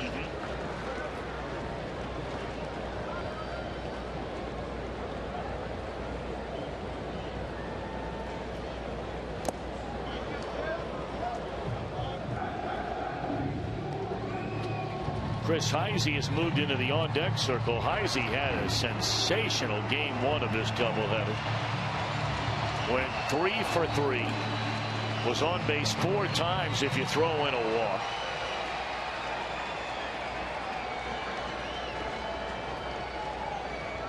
Scored a run. He had an excellent game in the field on defense as well. And that one lined into center field. They're going to hold the runner at third. And the bases are loaded with nobody out, and Heisey coming up. Really good swing by Tucker Barnhart that time. He read that changeup coming in there, and he just stayed back and waited. Watch the adjustment he makes. He puts that foot down, and he keeps his hands back and goes right down to get it. Kind of a double tap that he gave with that left foot. It's a good bit of hitting. Well, Chris Bosio, the pitching coach, and I'm assuming that's an interpreter coming out with it. Or a translator. Yeah, one or the other. We'll find out which.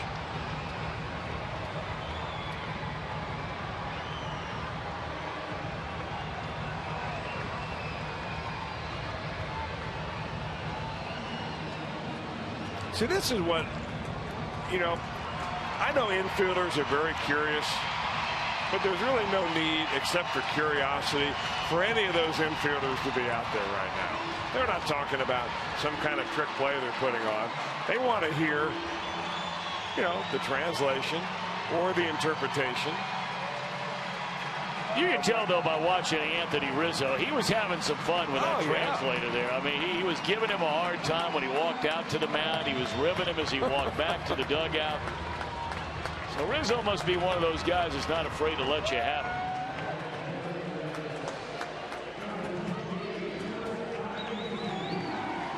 Well, well, well. Reds are still down 5-0, but they have them loaded with nobody out here in the last of the 5th inning. Heisey digging in.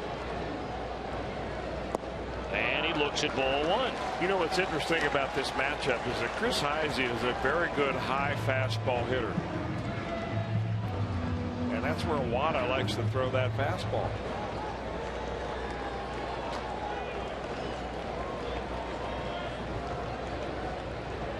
One 1-0 to Chris Heisey. Well, he came up with a fastball, and Heisey tardy.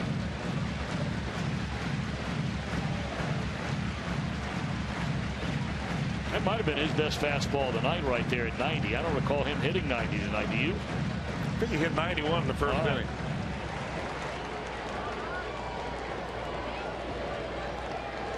Seven career pinch hit home runs for Heisey. Most of those came a couple of years ago. And he looks at strike 2. That one in 91. So humping up a little bit here is Wada. With the bases loaded. Singles by Schumacher, Cozart, and Barnhart.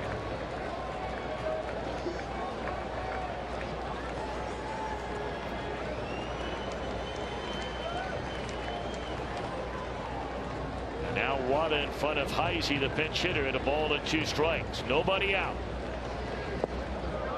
Good eye there to lay off that tempting breaking ball that took a nosedive in the dirt. Cubs have action in their bullpen for the first time tonight. Right-hander Brian Schlitter, who's having an excellent year. Schlitter pitched in game 1, 2/3 of an inning, allowed a hit. Faced 3 batters.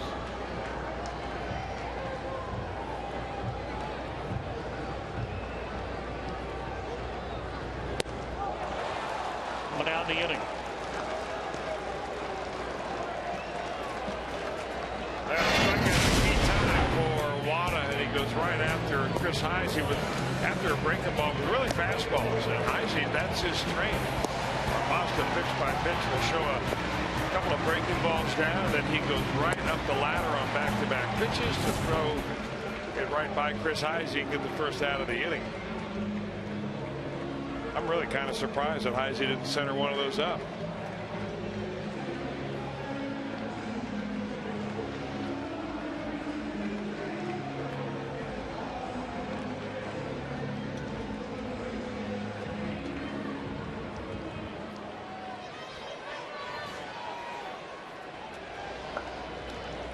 Well, now Billy Hamilton, he had a bases clearing 3-run triple, you may recall, in a game here last night. That came as a left-handed batter.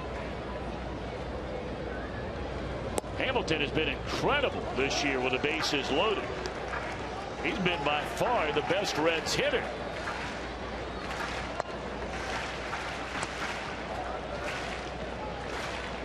Hamilton has 5 hits and 7 at-bats with the bases loaded this year, and a whopping 10 runs batted in. 1 ball and 1 strike on Billy Hamilton.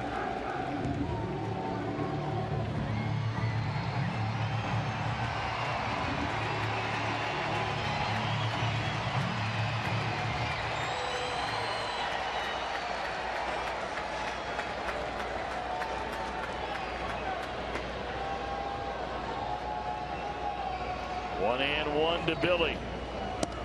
Takes up and away.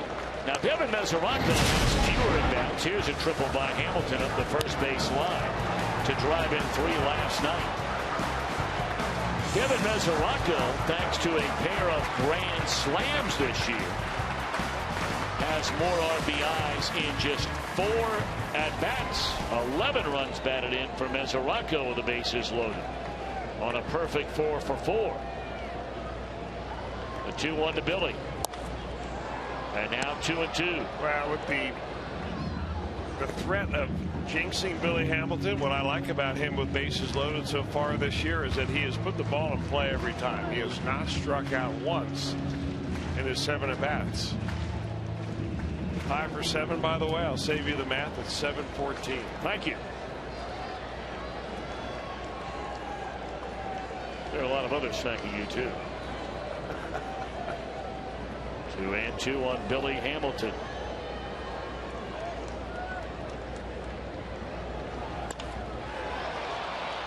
Fly ball short center. Catch made by Lake. And they will not send the runner. And it bounces away. And here comes Schumacher. Heads up base running by Schumacher at third, and he'll score.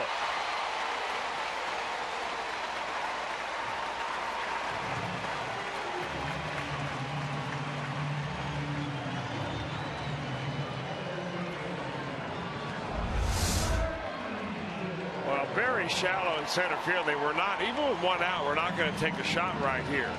Junior Lake keeps the ball very low, and it goes right off the pitcher's mound. It looks like that Anthony Rizzo just tried to scoop it, and it kicked off his shin or his glove, and even as Schumacher was going back to the bag, he sees that ball squared away, so Reds get 1 out of it. Probably just an error on the first baseman. That'll be a throwing error charged to Junior Lake, allowing the run to score. Not a sac fly for Billy Hamilton. So now Frazier's a big at bat. Reds had a bases loaded with nobody out. Heisey came off the bench and Wada struck him out. Hamilton a fly ball to center. So now 2 on but 2 out.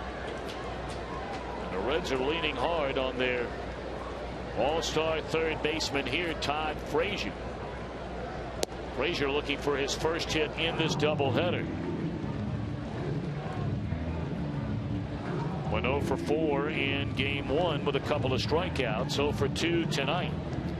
Bounced into a double play and then hit a line drive on a great catch made by the second baseman Darwin Barney.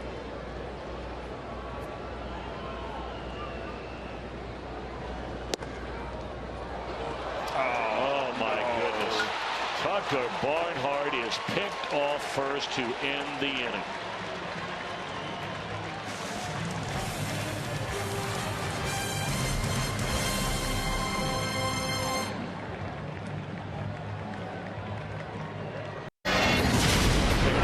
The game summary. A rough Reds debut for David Holmberg. Gave up a 2-run home run to Chris Conlon in the second inning. Anthony Rizzo a solo home run to begin the third.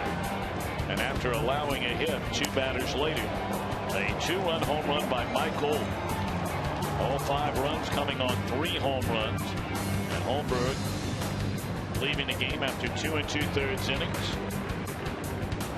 Reds got their only run on really a misplay. That's all there is to it. That was a fly ball that wasn't deep enough to score the run. After the Reds had loaded the bases with nobody out. And they come away with a run thanks to a Cub error. Then Barnhart picked off. With your best run producer standing at home plate. That is a toot bland. J.J. Hoover, third pitcher of the night. Holmgren, then Carlos Contreras. Contreras didn't do bad at all. In 2 1/3, he did not give up a run. Walked a couple, gave up a hit, but unscored upon.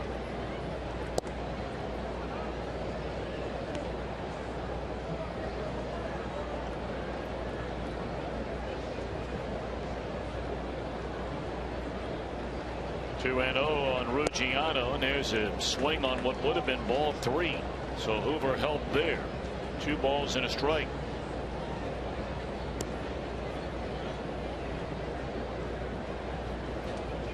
Tell you, Hoover has nearly become a forgotten man down in that Reds bullpen.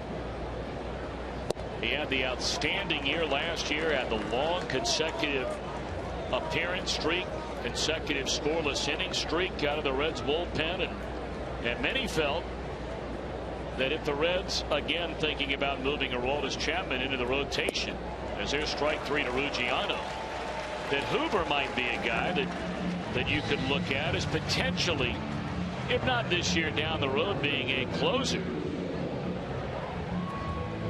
But with all the inconsistency out of that bullpen from Hoover, much like Logan Ondrusek, they'll go a couple of games where they're not touched, and then they'll go a couple of games where they really struggle. And Brian Price is trying to get a gauge on exactly where both Hoover and Ondrusek are right now. And he might say otherwise, he being Brian Price. But all you have to do is look at when guys are asked to pitch. And the prime example being the 8th inning of the game today. Jonathan Broxton had pitched the last couple of games. They did not want to use him in game 1 of the doubleheader. And so with a 2-run lead, they gave the ball in the 8th inning today to Jumbo Diaz.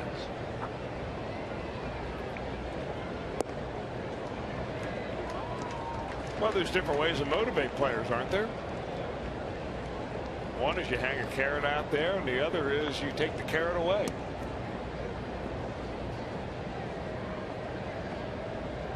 Brian Price is not afraid to make changes in the lineup, make changes in the duties or the roles that you have in the bullpen.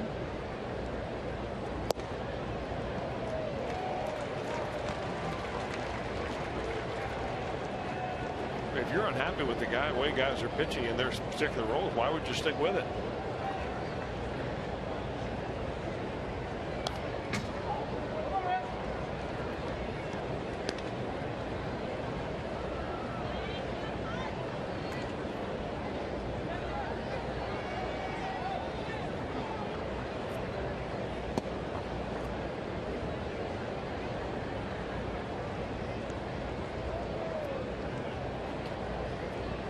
Two on Rizzo. That ball driven hard into left center field. Hamilton unable to get to it. It bounces up against the wall. And Rizzo, after going hitless in the first game of the doubleheader today, has 2 hits, both of them extra base hits. A home run and now a double. I'm not sure that Rizzo can do any more to convince the Reds pitching staff that they should simply not pitch him down and away. His home run pitch was off the plate but waist high. He hit a laser shot to right field his first time up on a low away pitch, and that ball was not all that bad of a pitch if you look at it, location and so on. But you know, J.J. Hoover may say, well, it's not a bad pitch, but it might be a bad pitch to Anthony Rizzo because he goes out there and gets that bad boy.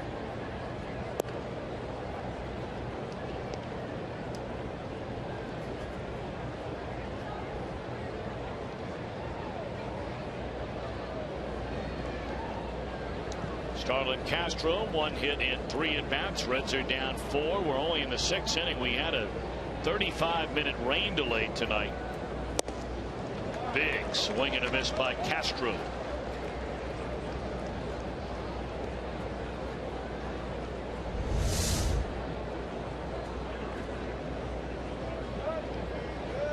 You know, Castro's come under fire at times. I mean, he came up so young. He made his major league debut here, and he had the first 2 years in the big leagues were just outstanding seasons. Went to the All-Star game. He really struggled last year, and you know, a lot of Cub fans were certainly encouraged. I mean, maybe not sold, but perhaps encouraged by the comments made by Castro after the big deal was made involving Samardzija and Hamill going to the Oakland Athletics, and how the Cubs are stockpiling, you know, middle infielders as Castro is gone, swinging 2 away in the inning, and you know how they may have to move somebody sometime down the road off the shortstop position because you can't play 3 guys at shortstop.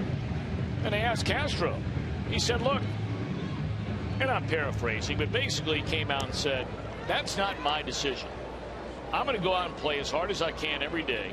If they want me to move and go somewhere else, all they have to do is tell me, and I'll be there, and I'll show up and I'll play. That's what I'm paid to do. I think that's what they wanted to hear from him.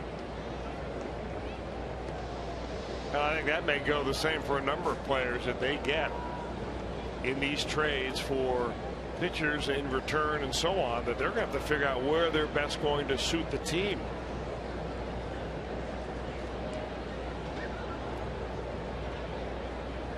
So you speculate forward, you say what? Starlin Castro may end up being an outfielder. Maybe at third base. Maybe third base. Maybe second base.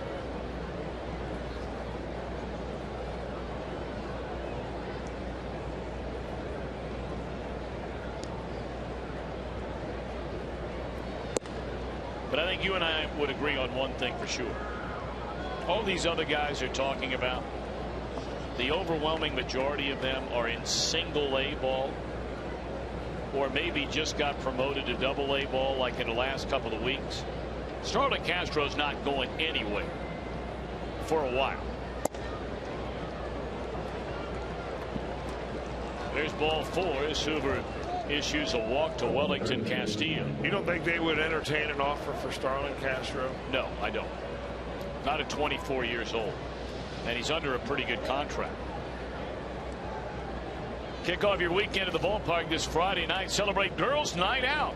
Arrive early, enjoy massages and more in the Kroger Fan Zone. The first 10,000 ladies receive a red sweaty band. Have the big fireworks show. A Girls Night Out soundtrack presented by Tri-Health. 381-REDS. The number to call for tickets. Now the sweaty band, I've seen them. It actually is a lot better than it sounds. Really? What do you mean by that? I mean, it's not like preloaded with sweat or anything. You know, sweaty band implies that it's already sweaty. You got to provide that yourself. Just a more of a girly way of saying sweatband, I guess. Gotcha. And there's I'm probably the only guy that didn't get it. I thought it was a misprint when you first read it. No, sweaty band. I've seen them. They're kind of cute. And where do you wear them, around your wrist? No, you wear them around your head. Oh, your head. All right. Yeah. That's a headband. What's this? But it absorbs the sweat. All right. Fastball just up and in to Olt. Do you wear one of those when you work out? Do you wear a sweaty band? No, I don't. You know? I'm thinking about it, though. About when you play golf. No. Or a hat. Gone swinging is old, and that'll end the inning. I'm thinking you want to about look it, into wearing a sweaty, but maybe on the air for Reds game. History, July 8, 1941, All-Star game. National League leading 5-3 until Teddy ballgame. Ted Williams cranks a 3-run walk-off home run, one of the most dramatic and iconic highlights in MLB history, as the AL All-Stars rallied to win the game 7-5. Only Williams' third season in the bigs, and of course that summer of 41 he went on to post a .406 batting average, a .553 on base percentage, 37 long balls, and 137 runs driven in. All-Star game a week from tonight on Big Fox. Tom?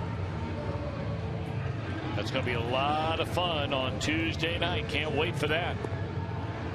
Well, the night is over. The major league debut for Tsuyoshi Wada, as he goes 5 innings tonight, allows 5 hits and a run. Pretty doggone good debut for him. I think that run is probably an unearned run. No doubt about it. So you wonder if maybe Wada will have some kind of they'll have some plans for Wada at some point this season, maybe even out of the bullpen.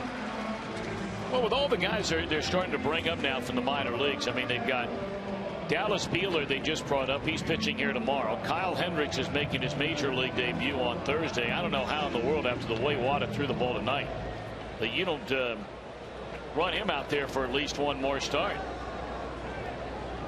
But that's for Jed Hoyer and Brent Torria and Theo Epstein and all the Cubs brass to make that decision. We know Brian Schlitter is on the mound. 41 games now for Schlitter, having a great year. Earned run average at 2.5. Good control.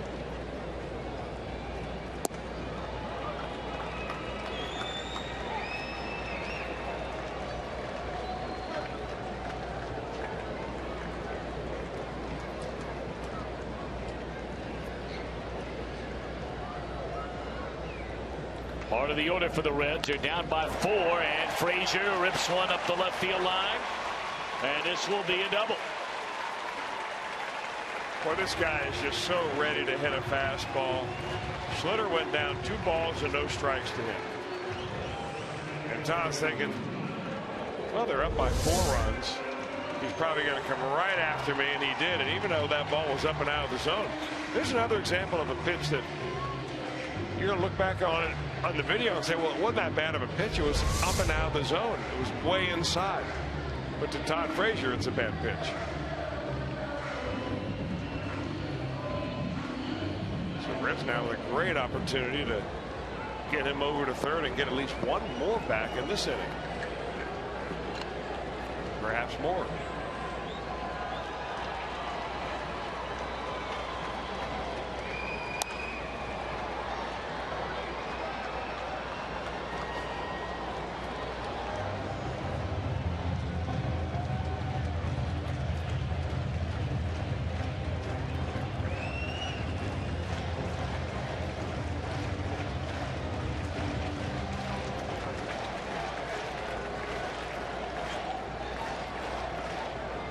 Crowd trying to get behind the Redlegs. We still have a long way to go in this one. We are only at the bottom of the 6th inning.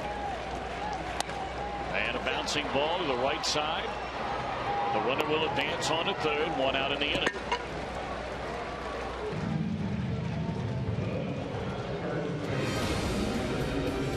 Well, you may not know it, but the All-Star game is coming your way on Tuesday night, July the 15th.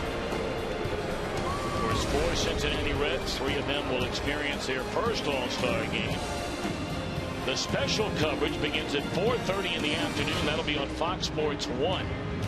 It's followed by the All-Star game on 7:30 on Fox. They'll have you covered for everything going on in and around Minneapolis and Target Field on Fox Sports 1 leading up to the game coverage. That ball game, Milwaukee now between the Phillies and the Brewers have now gone 9-5 Phillies. They had left Willie Peralta in there to give up 9 runs in 4 1/3. So play to run.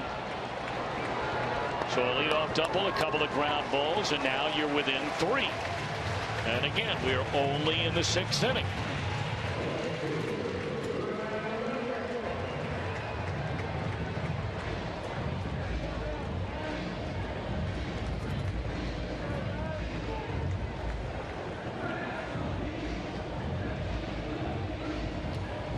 Ryan Ludwig has doubled and bounced out to short.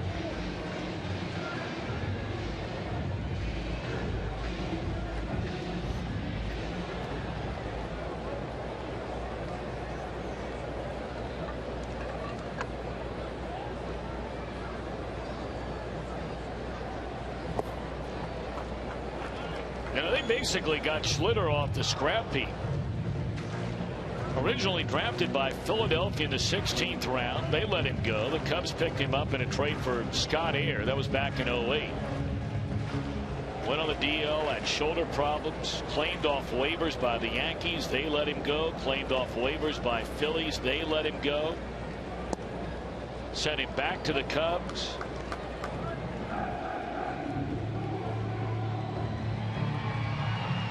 And he has been their most consistent pitcher this year out of the bullpen. And he showed up in spring training without a job.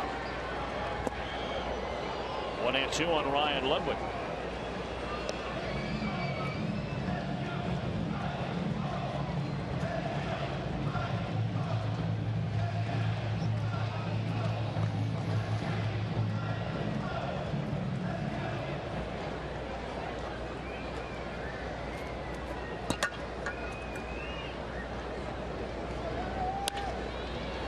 Ball to short. Castro will throw on the first, and that's all for the Reds. But they get a run, and they're down 5-2 as we're off to the 7th inning. They're at the top of the 7th inning. J.J. Hoover on for his 2nd inning of work, and it was a strikeout of Mike Holt by J.J. Hoover, which is our flamethrower, brought to you by Cholula Hot Sauce, and it had some heat. 94 miles an hour on this fastball as J.J. Hoover goes up and away, and Mike Holt goes down for the 3rd out of the 6th inning.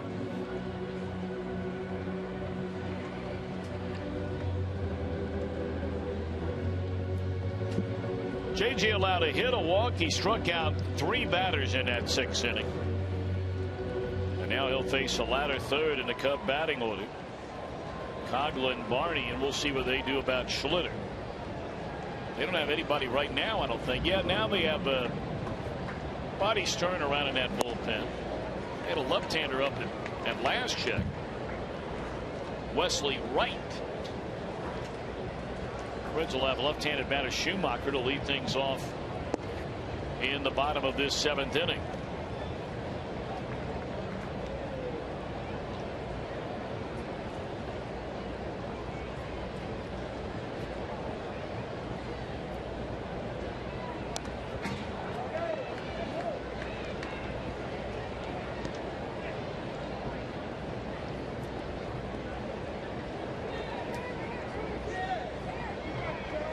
Coghlan 6 hits in this series, 4 of them last night. Hit a home run in game 1 today. Hit a 2-run home run to start the Cubs scoring against Holmberg in the 2nd inning tonight. He's also drawn a walk and fly to left. Breaking ball stays high.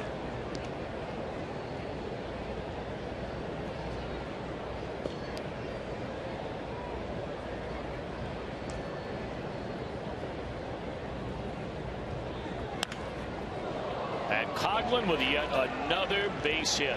7 of them. In now 2.5 games of this series. What can you say? On fire? Well, that's a quick swing right there. That ball looked like it was right at his hands. And he just got that bat head on the ball, took it right back through the middle.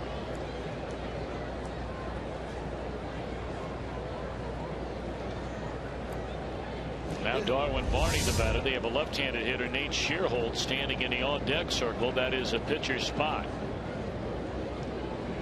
And Barney shortens up, pulls the bat away, and takes a strike. Don't want to give that run back that you got in the bottom of the 6th.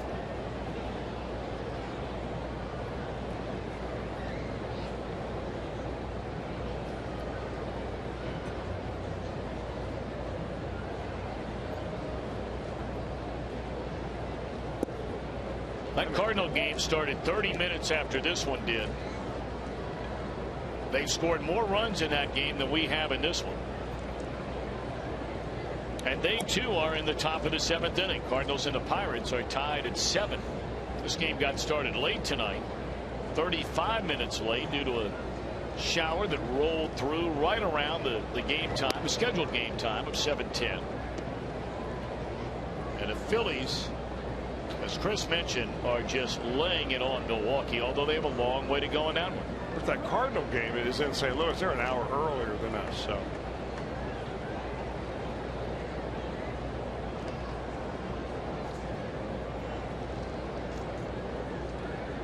Wasn't that Bobby again? Well, they're on. I'm easily confused. They're on Central Time, right? Okay. They are. So it's only 9:13. You're right. That's exactly right. It is. I mean, I don't want you getting confused after doing the weather tonight, which you're only off by about 20 minutes. You're right. I was off by about that. There's strike 3 to Barney. Hope you enjoyed your debut. No. What I'm saying is the Cardinals game, Ohio time.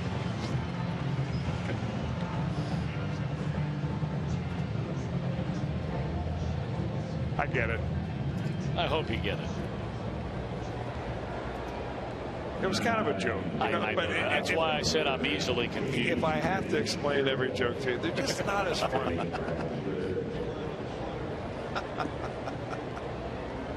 Went away in the inning, and here's Shearholt.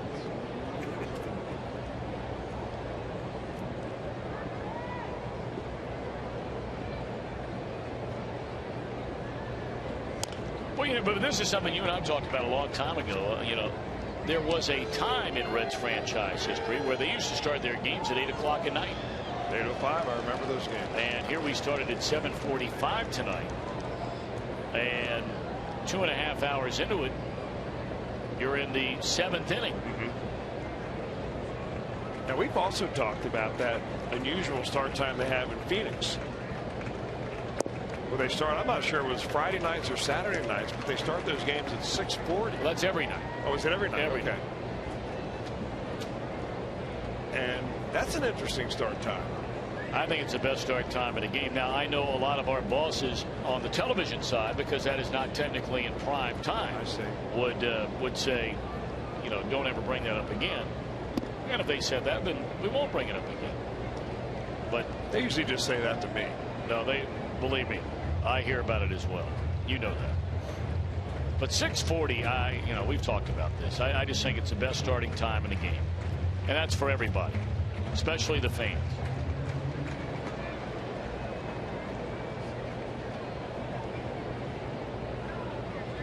One and two to count on Shearholt, and a fastball is high.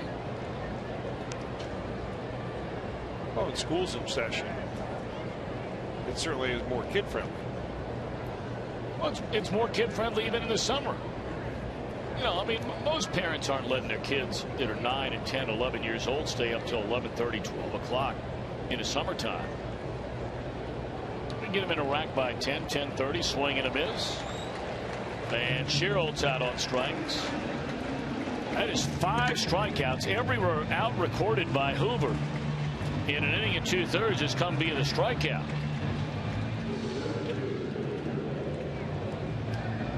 Well, Fox Sports Ohio is taking over that Reds ticket office tonight. We have a great deal for you. It's going on right now for tickets to the games on Friday and or Sunday. Against the Pirates, you can get a ticket for $10. Go to Reds.com/FS Ohio right now. Use the code FS10 and get your tickets tonight. But you got to do it tonight.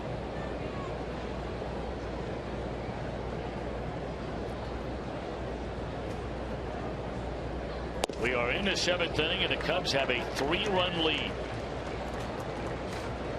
Reds will have 3 more cracks at them. Rondon has been the Cub closer. He has 11 of those on the year.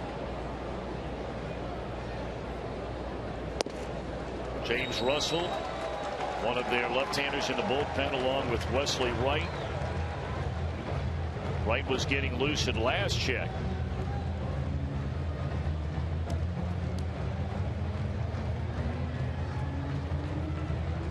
Been using stroke, setting up from time to time, trying to get it to their closer Rondon. And that one off the glove of Tucker Barnhart on a pitch high and tight to Junior Lake. Advancing on to second base is Conley. Well, you may have advanced the runner to second base, but I think you effectively bought the outside corner.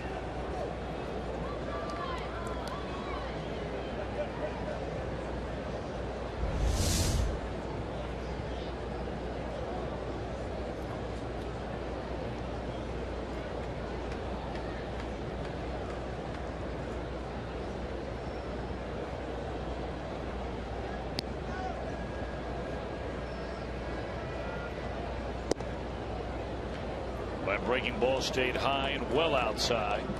2-2 on Junior Lake.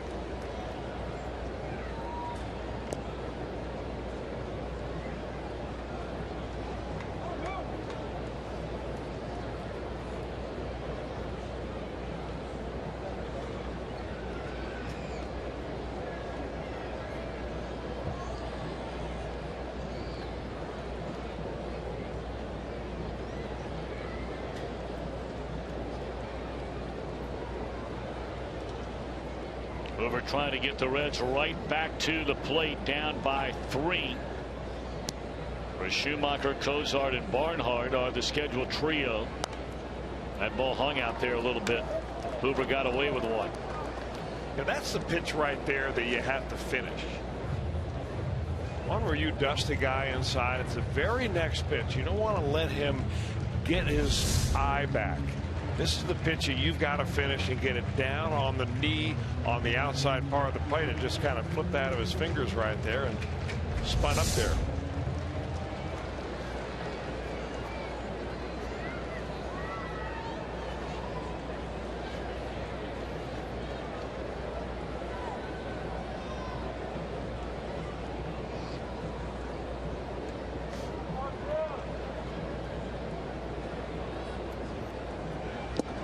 Got him swinging, and that'll end the inning. Reds coming up, trailing 5-2. We're on it with Reds Live, the post-game edition. Most expanded Reds highlights you'll see anywhere. Hear from the manager before anyone else, other interviews, and more. It's Reds Live post-game. It's brought to you by Performance Kings Honda. I'm Jim Day. One of the news items of the day is Todd Frazier will participate in the Home Run Derby coming up in Minnesota.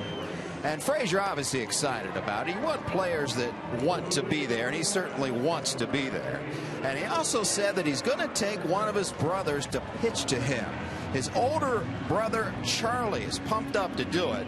He says his other brother, Jeff, and I'm sorry, Jeff, if you're watching, but he said you have the yips once in a while, so he's a little worried about that. So he's going with the oldest brother, Charlie, and he's really looking forward to it. But he says it's going to be very cool because Charlie will be wearing a Frazier jersey. Frazier, Todd, will wear a Frazier jersey, obviously, so the brothers Frazier will go at it in a very special night. Very, very nice. Good for him and good for them. Reds come to bat here in the bottom of the 7th inning, and they face a veteran left-hander out of the Chicago bullpen, Wesley Wright. 32nd game, good numbers. Opponents hitting .217 against him. You have a left-handed batter in Schumacher, and then right-handers in Cozart, Barnhart, a switch hitter. 2-0. Reds fell behind 5-0. They've scored single runs in each of the last 2 innings. They had a chance to really do some damage in that 5th. Couldn't do it.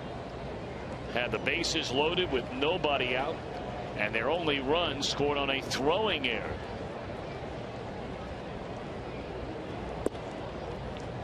2-1 to Schumacher. Wright has been a pretty good pickup for the Cubs. They really got him for nothing. They signed him as a free agent. He was previously with Tampa last year, and they didn't offer him a contract, so he became a free agent. Of course, we used to see him a number of times back in his days with the Astros. All the time. And Schumacher did too, because he was playing in the National League Central with St. Louis.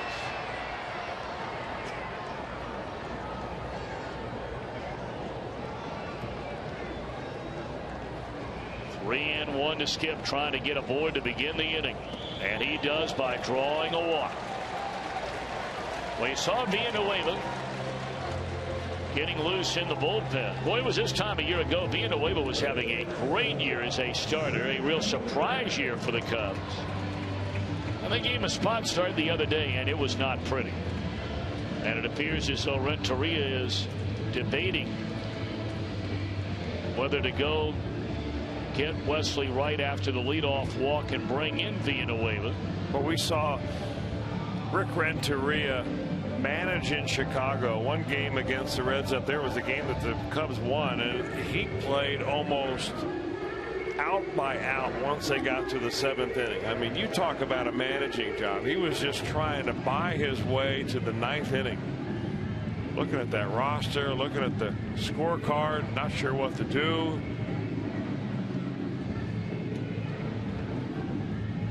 Well, he has milked this for every second he possibly can.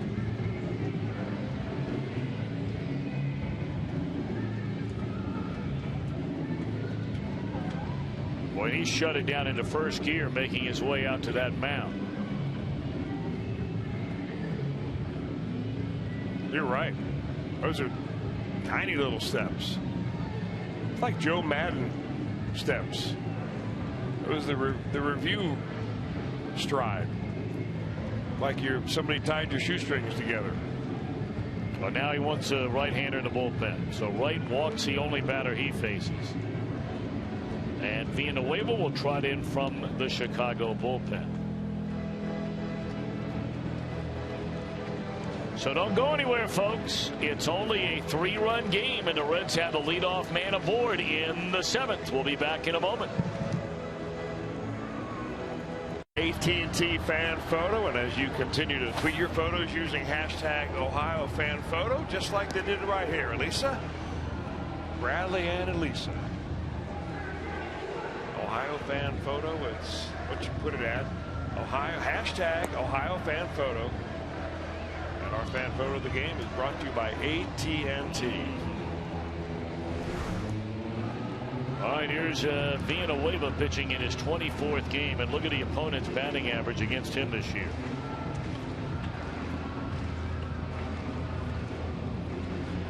He's another guy which is almost like everybody except Brian Schleter that Reds have seen tonight, is that has to rely on being right on the corners. Never really been a power arm, but more so now than ever. That little breaking ball and that changeup of his has to be right where he wants it to get the job done. Villanueva was lit up on Saturday in a 13-0 loss to the Washington Nationals. That was as a starter. So it's the first time he's thrown in a game since then. And delivers strike one to Zach Kozak. Barnhart, and then a pinch hitting. And the Reds have some pretty good options on that bench tonight. Brian Pena down there. They've already used Heisey. They have Mesoraco remaining. And of course, Ramon Santiago's had a couple of really nice games as a starter. Had a couple of hits today. Santiago had a hit and drew a pair of walks, scored a couple of runs in a win here last night.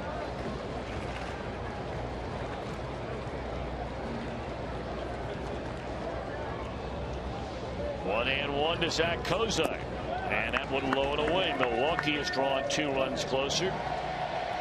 That is a wild one tonight in Milwaukee. 9-7 Philadelphia, and it's the bottom of the 6th inning. They are in the top of the 8th in St. Louis. Pirates and the Cardinals tied at 4. Here the Reds have Schumacher aboard to begin the bottom of the 7th. They're down 5-2. 3-1 to Kozar.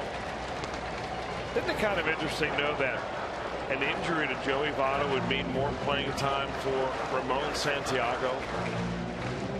I mean, you would think, well, he's been brought on his ball club to, to spell relief for second and for short.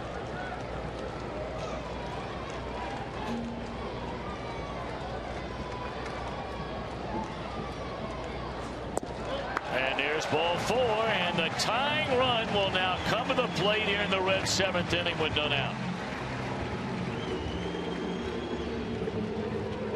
Kozar did not get antsy during that at bat. You know he wants to swing the bat. He has a couple of singles already in the game tonight, but would not chase out of the strike zone. And now the Cubs, at least the third baseman, Mike Gold, is wondering, being only the 7th inning, would the Reds ask Tucker Barnhart to put down a bunt? Gold even with the bag at third. And he'll start to creep in and keep an eye on Barnhart. Ball 1. Well, I got to tell you, the way being away was throwing the ball, you almost have to take until he throws a strike, don't you? Either that or be ready for a pitch right down Broadway. And I think Tucker Barnhart, having been just called up from the minor leagues, probably I like your idea better. Make him show you that he can throw a strike.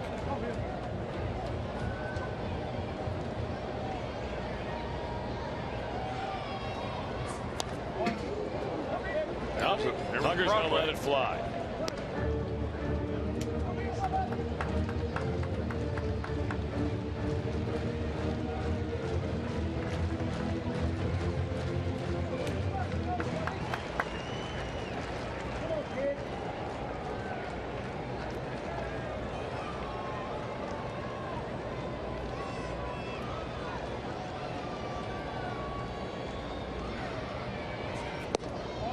Two and one now to Tucker.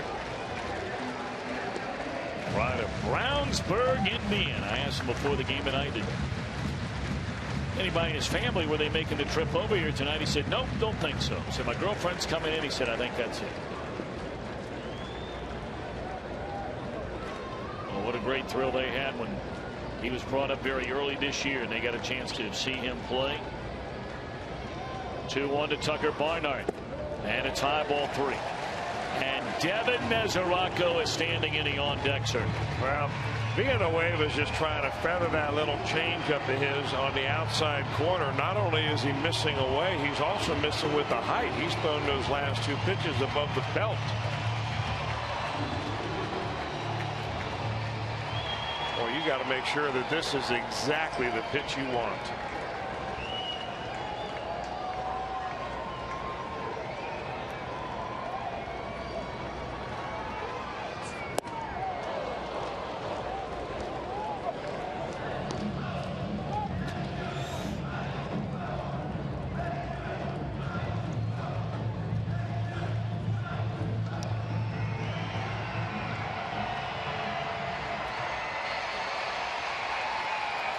Two on Barnhart, 2 on, nobody out. Reds down 5-2, batting here in the last of the 7th inning.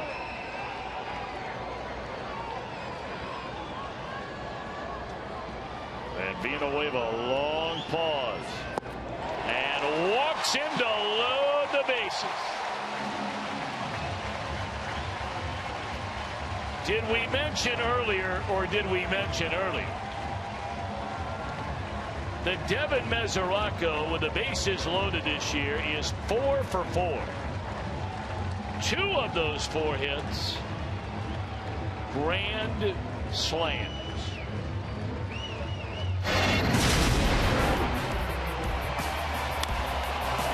One of them against these Cubbies.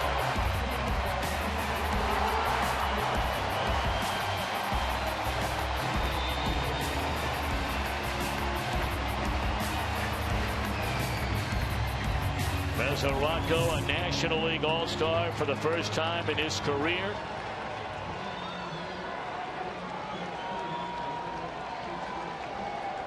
Reds, for the second time in the last 3 innings, have him loaded with nobody out. And they're hoping this time will be far more productive than the last time when they managed only 1 run on a throwing error by the center fielder Junior Lake. Strike 1 to Mesoraco.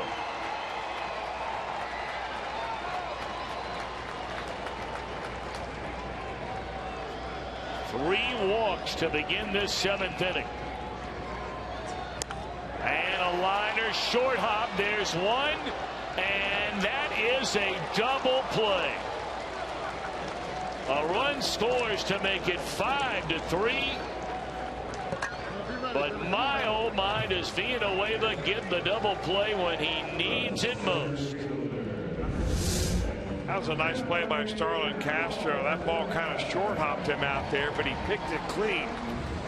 And a quick turn by Darwin Barney. Bang bang at first base.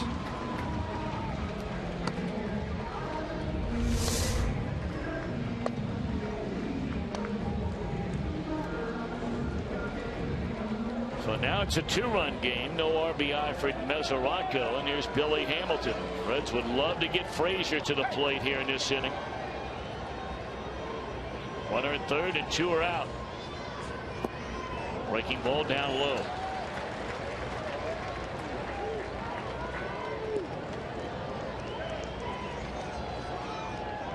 Wow.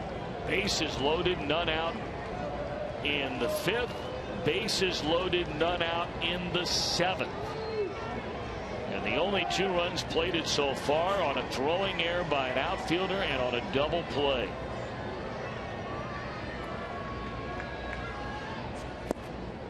And it's 2-0 on Billy Hamilton. Hamilton well aware who's behind him in this Reds batting order.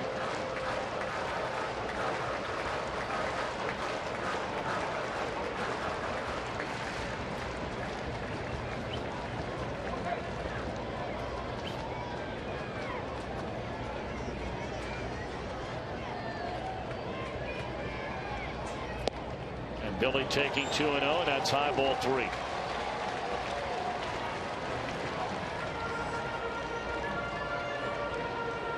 When you saw Frazier standing in the on-deck circle, he was actually standing on that mat down there. And then after that ball 3 pitch, he came walking about 4 or 5 steps up onto the grass to get one more look at Villanueva, sensing perhaps a chance to go get him here momentarily. 3-1 now to Hamilton.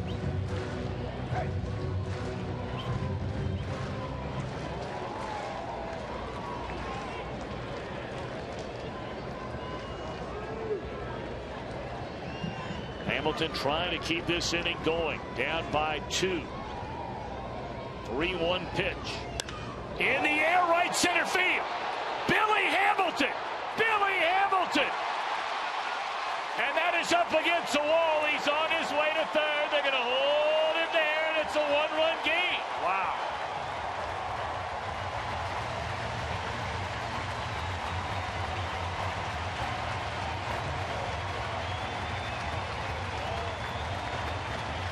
He's got something else, man. He is an igniter. And he gets a high fastball, a 3-1 count right there, and he is not about to miss it. Well, this is the part of the game that I don't think anybody really anticipated with Billy Hamilton. His power, even in the caps. I mean, it's one thing to be able to hit a home run down the line either way, but to drive a ball like that through the base of the wall in one of the deepest parts of the ballpark. An easy triple for Hamilton, and a slow walk out to the mound for Chris Bosio. Hey, look, Billy Hamilton, not going to be a big home run hitter. We've talked about that, although he already has 5 home runs this year. This was nearly number 6. Billy Hamilton has more extra base hits, or now as many extra base hits, as Jay Bruce has this year. Having a better year. 5 home runs. He has 18 doubles. He has 5 triples. Of course, a lot of the balls that he hits that Jay Bruce might get a single on, he gets a double on. Good point. Well, well, well. What once was 5-0 is down to a single-run differential. The tying run is Hamilton standing at third. And Todd Frazier, the batter, with 2 away. Ball 1.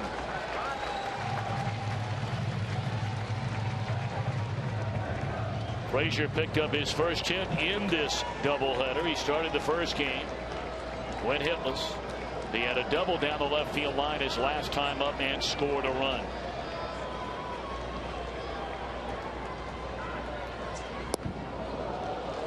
A ball and a strike on Frazier.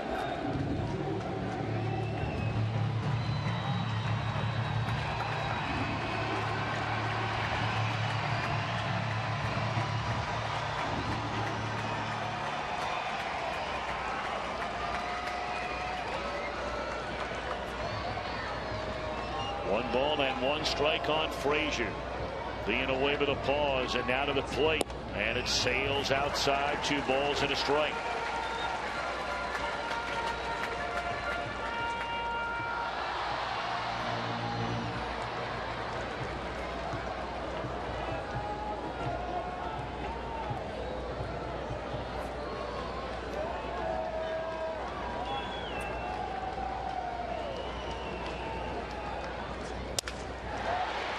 Hopper, Castro, the pirouette, and the throw on the money. Good play. A couple of them in the inning by Castro, but the Reds get 2. And we're on our way to the 8th. It is a 1-run game. Hamilton bobblehead night for the first 25,000 fans through the gate. It's presented by PNC Bank. You got to see it live this Saturday, the first ever Billy Hamilton bobblehead night. Look forward to seeing you. That is a 7:15 start time. Well, the Reds were trailing 5-0 after the Cubs got 2 in the second inning and 3 in the third. Well, they come away with single runs in the 5th, the 6th, 2 runs in the 7th. The bullpen has been spectacular. Contreras and Hoover combining on 4 1/3 innings of 3-hit shutout baseball. And now trying to continue that trend is right-hander Logan Ondrusek. Yeah, the Reds would not even be in this ball game if they only had mediocre work out of the bullpen tonight. They've had exemplary work. Hoover struck out 6 in 2 innings. Every out he got was a strikeout. Contreras did not strike a batter out in his 2 1/3 innings, but he pitched scoreless baseball. Hoover, by the way, striking out 6, is the 5th Reds pitcher ever to throw 2 innings with every out recorded as a strikeout. The last Reds pitcher to do that, Alfredo Simon, last May the 6th against Atlanta. First pitch swinging, Ruggiano. Ground ball at Brandon Phillips. 1 pitch and 1 out. Reds will have Phillips, Bruce, Ludwig 2 up when they bat in the bottom of the 8th.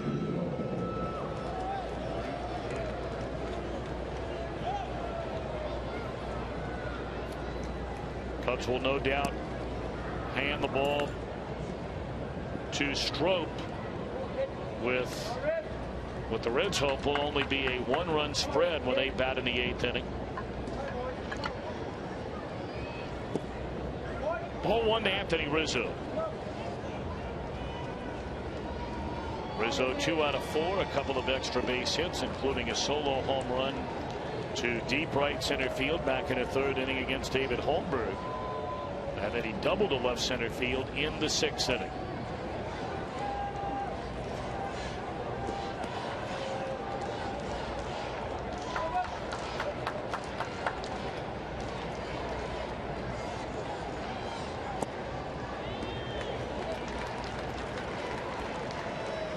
Cardinals and the Pirates are in the top of the 9th inning. That game still tied at 4. The Pirates have 1 on with 1 out. And that one pulled into right field. Sounded like a broken bat. And Rizzo with a 3-hit night.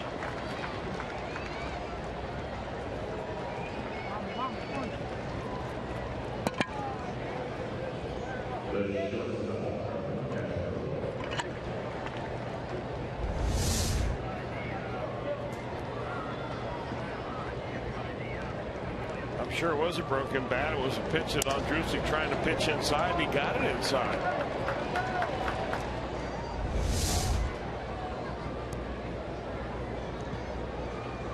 If you Jay Bruce can get a couple of first base tips from him while he's down there.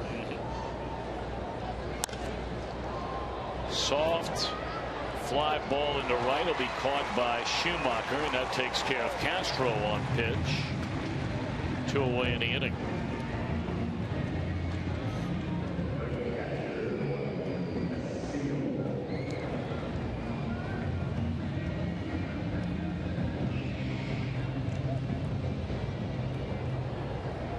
Well, the Reds have had to use a lot of bullpen tonight, and certainly this has been the exception.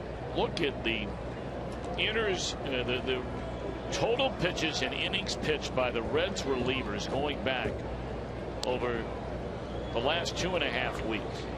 That's amazing. And that is updated. That includes Hoover, who went 2 innings tonight. He had pitched an inning and a half. Cozart, a diving play. Can he get it out? He does! What a play by Cozart. Defense. Wow.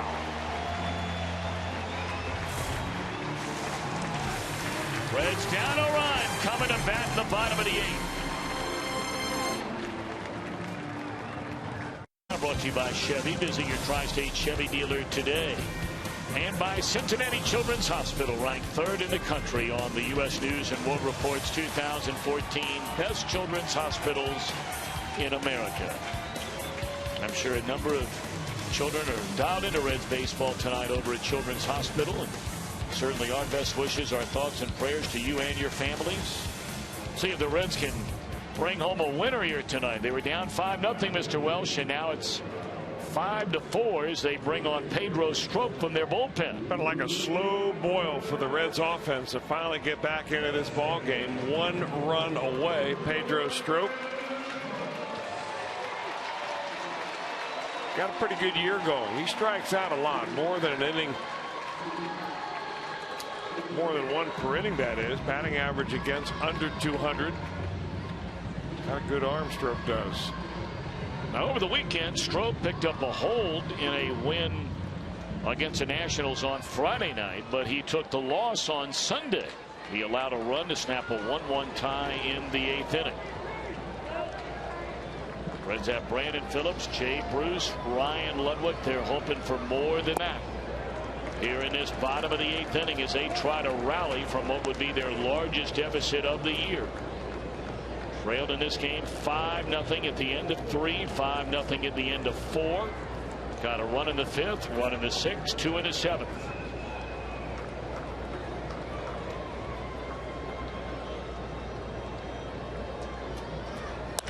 And the leadoff man aboard as Phillips drops one into center field.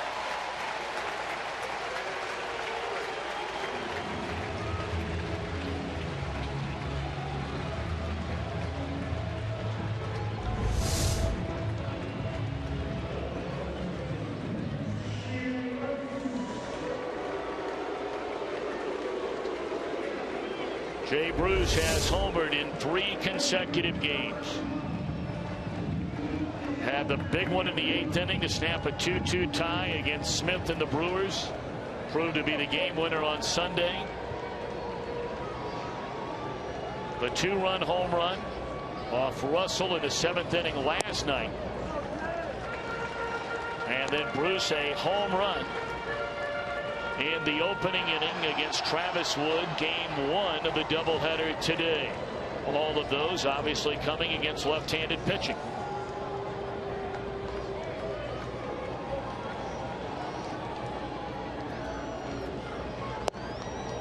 Fastball and a good one at 96 for a strike, 1-1. Not a lot of looks for the Reds against this young right-hander. Brandon Phillips now 1 out of 2 with a walk. Jay Bruce 0 for 2 with a pair of strikeouts. Ludwig has only seen him once. Schumacher twice.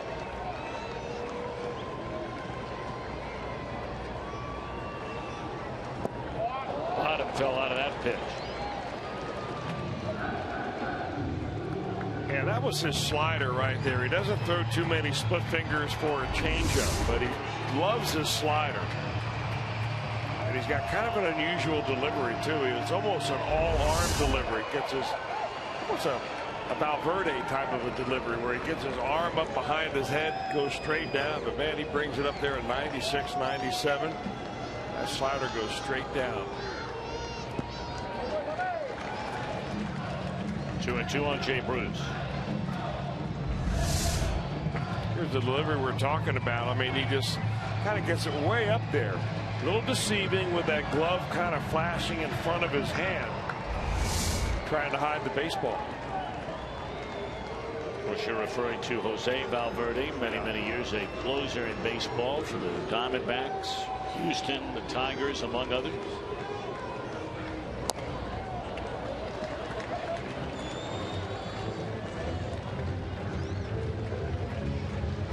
Strop by far the hardest thrower this game has seen tonight. And that's what usually happens as you start getting to the back end of the bullpen. Innings 8 and 9, that's when you get your flamethrowers.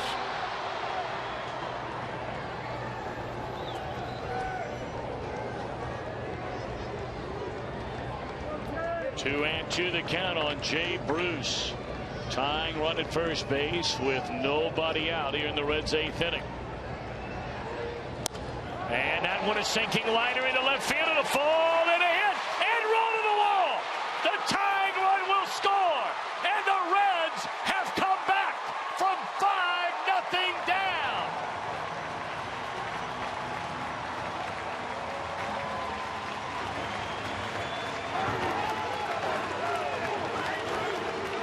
Well, there's some kind of good energy going on in that dugout right now. Jay Bruce battling and battling, gets a fastball, a little sinker down and away, and he just puts the bat on the ball. All right, now the question is, Chris, they had Ryan Ludwig put down a sacrifice last night. You've got the potential winning run out there at second base. Nobody out. Are you asking Ludwig to bunt right here? Yes. Well, the Cubs don't believe he is. Well, you may give him a pitch first.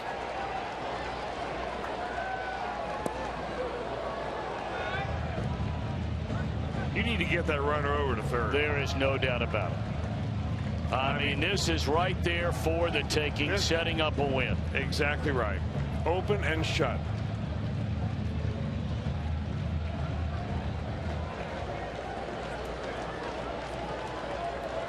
Oh, and 1 to count on Ryan Ludwig, trying to give the Reds a lead. And he has chased 2 pitches a foot outside and behind 0-2. Well, those pitches actually, if he's committed enough to it, those would be the ideal type pitches to hit the ball the other way. But this one is so far outside. Almost hit the plate.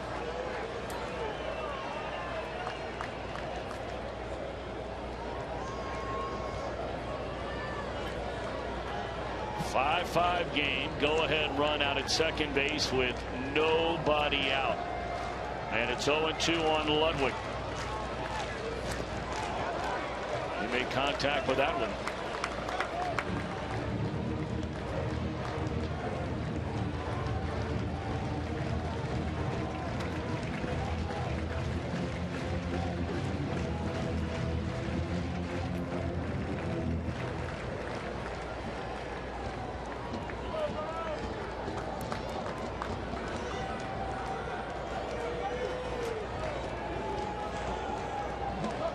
Trying to get Bruce at the very minimum down to third is Ludwig. It gives Schumacher a chance to give the Reds a lead. Started 2 and laid off. I would imagine that's all Ludwig's going to see the rest of this at bat.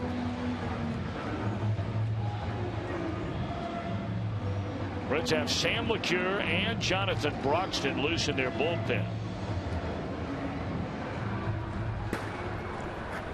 Aroldis Chapman, of course, closed out the game earlier today. 1 and 2. And there's 1 out in the inning. So the Reds do not ask Ludwig to bunt.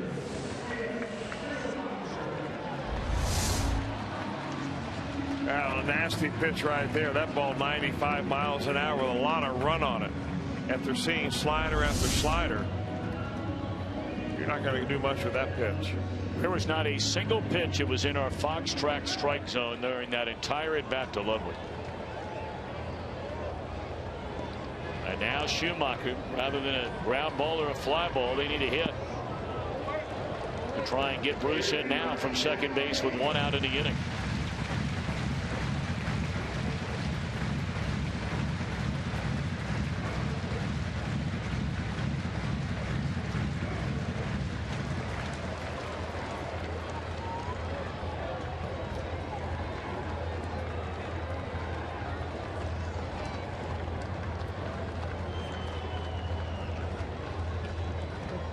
To skip Schumacher. And now ball and a strike. Schumacher has been on his last 2 times. After popping up to left field in the second inning, he singled and scored the first Reds run in the 5th. He walked leading off the 7th inning and scored again. Reds have come back from 5-0 down. And they have the go-ahead run at second base with 1 away here in the bottom of the 8th.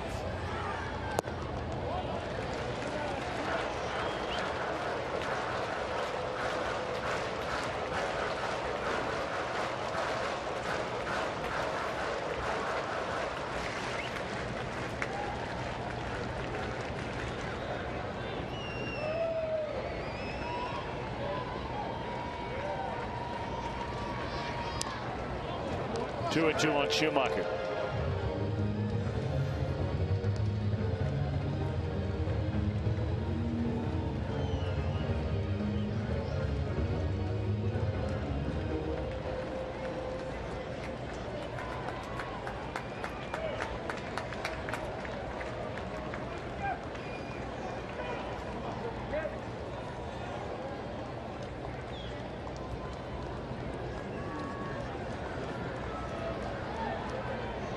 Stroke ready. Check Bruce out at second base. And that is strike 3 called. Schumacher thought it was low.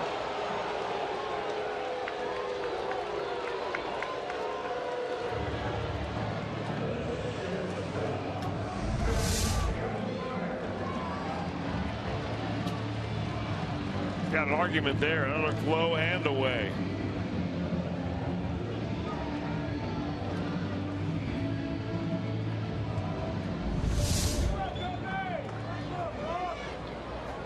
Cozart, been a perfect night for him. He has singled twice, drawn a walk, scored a run.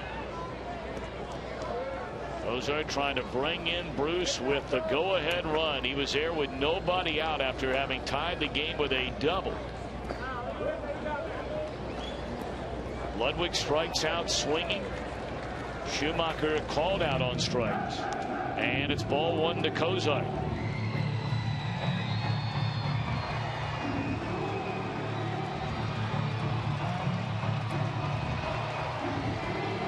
Cozart had so many big hits, 3 nights in a row out in San Francisco,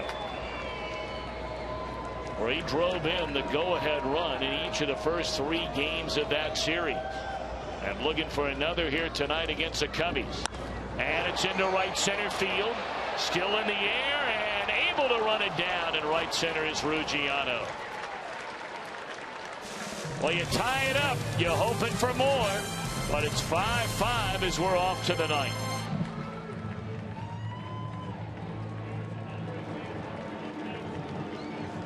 Of the game, Chris, you brought it up. J.J. Hoover, all 6 outs he recorded came via the strikeout. Had a good fastball tonight. Hoover did. He threw a slider right there for a strikeout, but for the most part, he was just throwing high gas.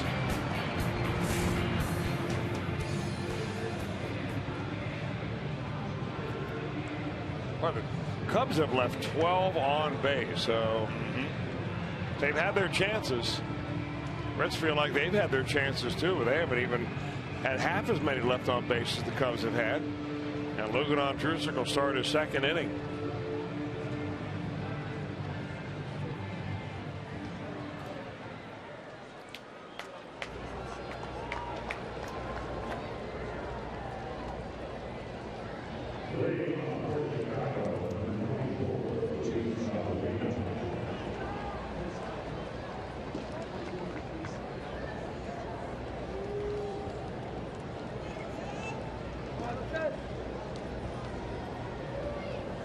Logan Andrusic delivers ball one low to left-handed batting Luis Valbuena.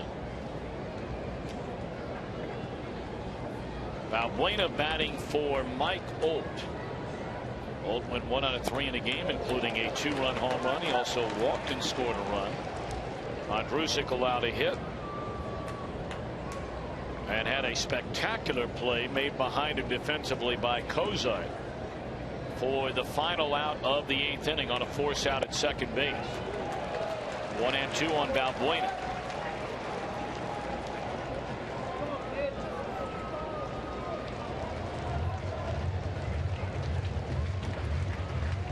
The Reds in the bottom of the 9th inning will have a pinch hitter for the pitcher.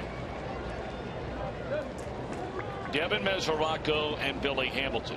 Any further than that, part of the order. Frazier, Phillips, Bruce right on down the line. 5-5 game in the 9th inning.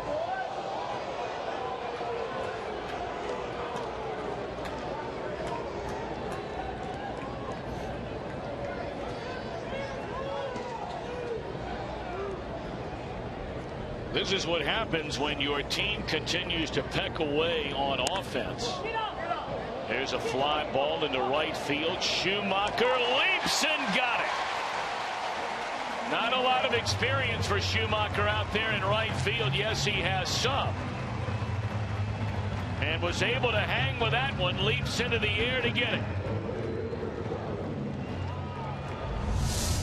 Ain't pretty, but effective.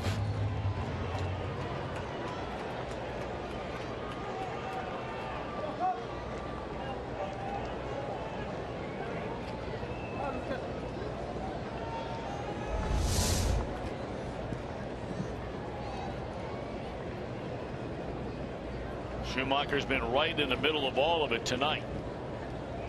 Scored a couple of runs. And now that play out in right field.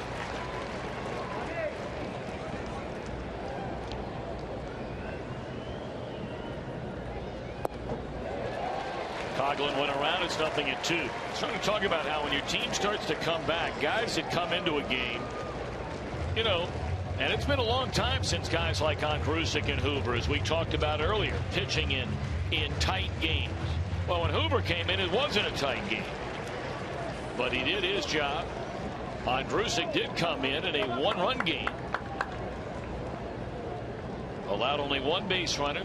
And now here he is pitching in a tie game in the top of the 9th inning. 0-2 on Coughlin. Gone swinging. Pretty good pitch there by Logan Andrusic. Coughlin has spent the entire at bat looking for a fastball that he never got.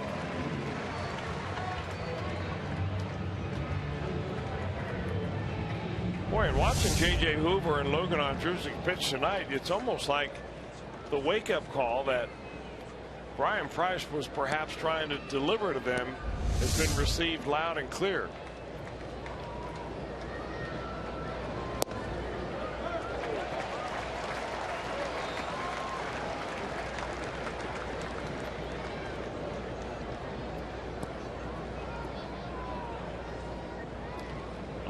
One on Darwin Barney.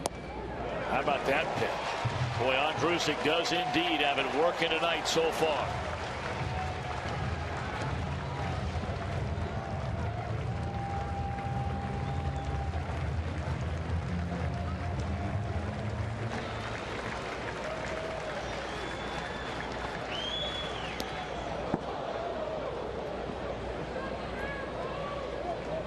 Trying to throw that one through the side of a tank. Trying to get that final strike on Barney and end this top of the 9th and give his team a chance to win it in the bottom of the 9th inning.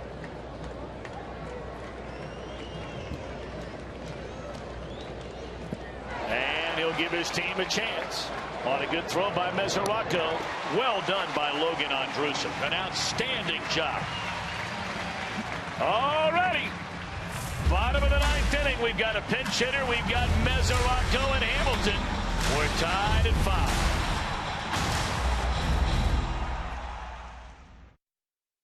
5. Trying to make it 3 in a row over the Cubs and 4 in a row overall.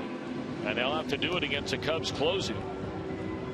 As here in the bottom of the 9th inning, they're bringing on Hector Rondon. Hector Luis Rondon, 26 years old, from Venezuela. Originally signed by the Indians.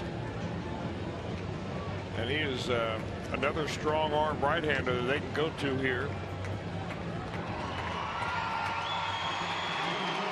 Well, he is not the only change. Luis Valbuena, after pinch hitting for Olt, will come on to play third base. Great work by Logan Ondrusek. 2 innings of 1-hit shutout baseball, couple of strikeouts, no walks. And Brian Pena to bat for Ondrusek. Looks at ball 1. 3 home runs, 15 runs batted in for Brian Pena. 2 of 11 as a pinch hitter. He has a pinch hit home run and 2 knocked in.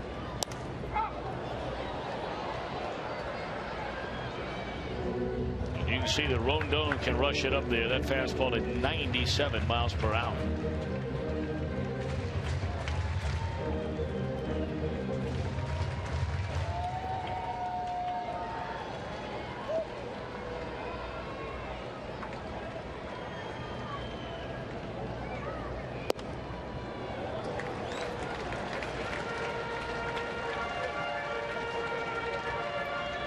Cardinals get a game-ending home run off the bat of Colton Wong to beat the Pirates for a second straight night. 5-4 the final in that one. There's a Tapper foul wide of first, and Rizzo guarding that line. It'll be hard to get one by on that line right there.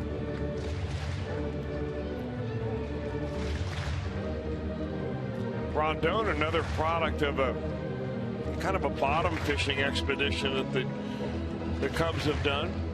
They got him a couple of years ago in the Rule 5 draft, so they had to keep him on the roster all year last year, and they were probably pleasantly surprised by how well he did. Pitched in 45 ball games. This is game number 32, and 1 year removed from being picked up in the Rule 5 draft. He's their closer. I mean, not all those Rule 5 drafts have that much of a success rate so quick. In fact, some of them never even pan out at all. Most of them don't. The most recently successful Rule 5 draft the Reds have had was Jared Burton. 3-2 on Brian Pena.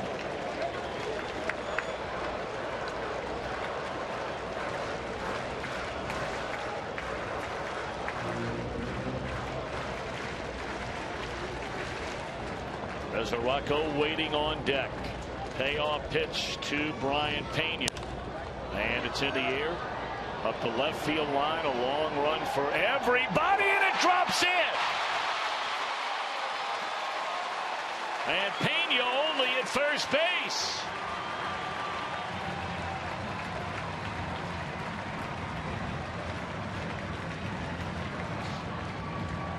And they're going to send out a pinch runner for him.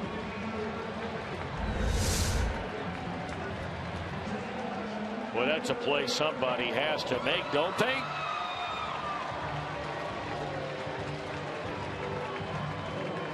At the last moment, Valbuena, who just came in the ball game, because he thought he got called off by the shortstop. Mike Leake will come in to do the pinch running.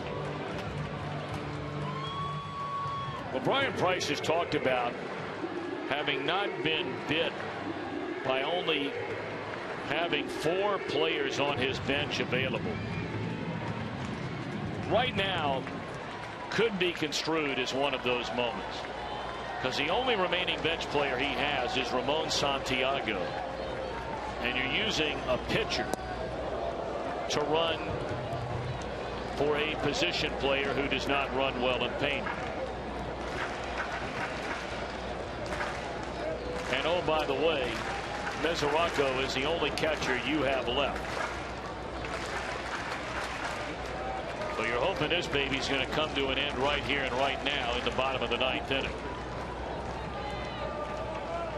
Mesoraco bounced into a double play with the bases loaded, and this one is down the left field line.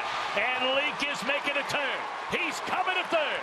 And the Reds are 90 feet away from a win.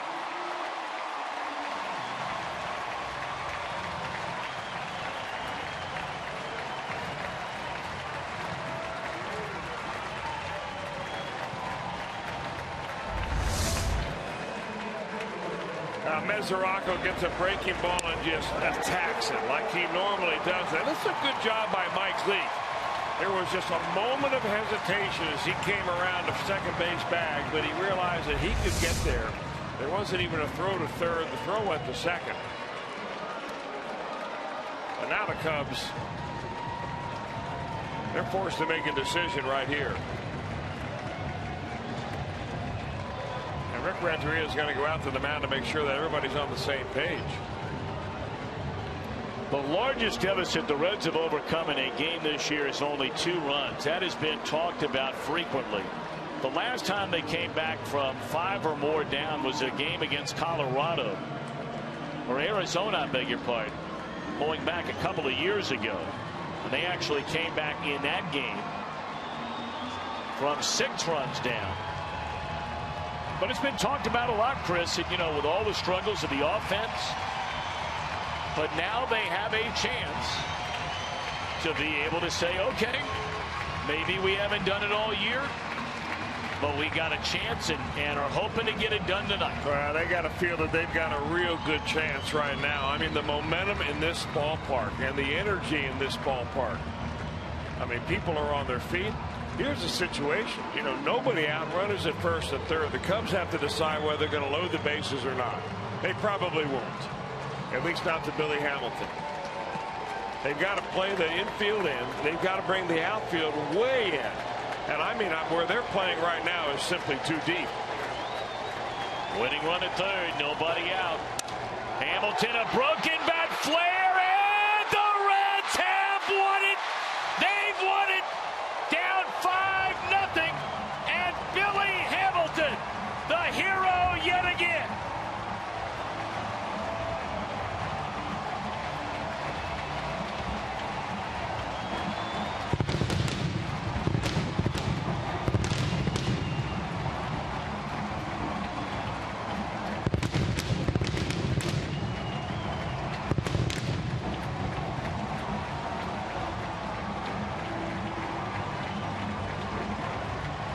For the first time all year long, the Reds are 6 games over 500. And they've got it going right now. Man, is this exciting.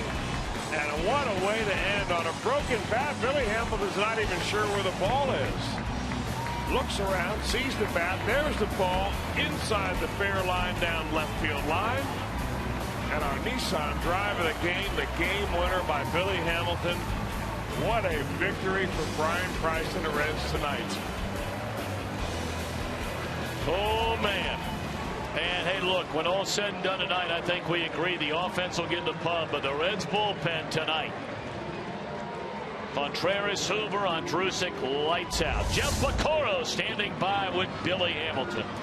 Thank you very much, Tom and Billy. So many people doubted you when this season started as you got off to a slow start, but you have proved everybody wrong, and this is just icing on the cake today, wasn't it? Oh, man, it was awesome, man. That's what we do, man. Our whole team is about fighting, bro. Like, 5 runs down, and we had no doubt in our mind that we was going to win this game, and it's just, it gave me the chance to do it, and I mean, you know, it's fun making it happen. It's fun making it happen. It's a long day of baseball, but to take a doubleheader like this, especially being down by 5 runs, what's this say about this team? I mean, hey, we're hard working. I mean, we're like me and Jay said earlier today, man. That's why we're going to win, because the heart we have, the way we play the game. When we're down, we always battling the whole time. So this team is great, man. Great win. Really, a situation like that, the infield's pulled in, they're taking the bunt away from you. All you want to do is try to lift something. You broke your bat, but still had enough strength to get that in. Yeah, I mean, you want to try to get the ball in the air as deep as you can, and a broken bat, Choopy, I take them any day.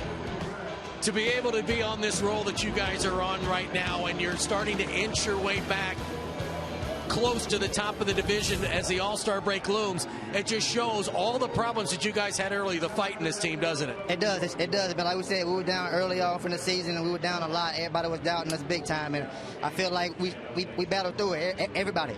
Not to include myself, but everybody as a team, we battled through it. I feel like this team is great right now. Pretty fun, isn't it? It's pretty fun. Very fun. Congratulations, buddy. Thank you. Thank you.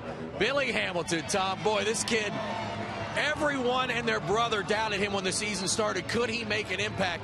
He is proving everybody wrong. Back up to you guys. It has been unbelievable. I mean, as advertised, there's nothing else you can say. There's a long way to go in this season, but this guy has been the man in igniting this Reds team as they are red hot. And there's a chance, depending on what happens in Milwaukee, that they could be 3.5 games out of first place by the time this night is over. They are ready in the sports condo for Jim Day. Reds Live coming up next.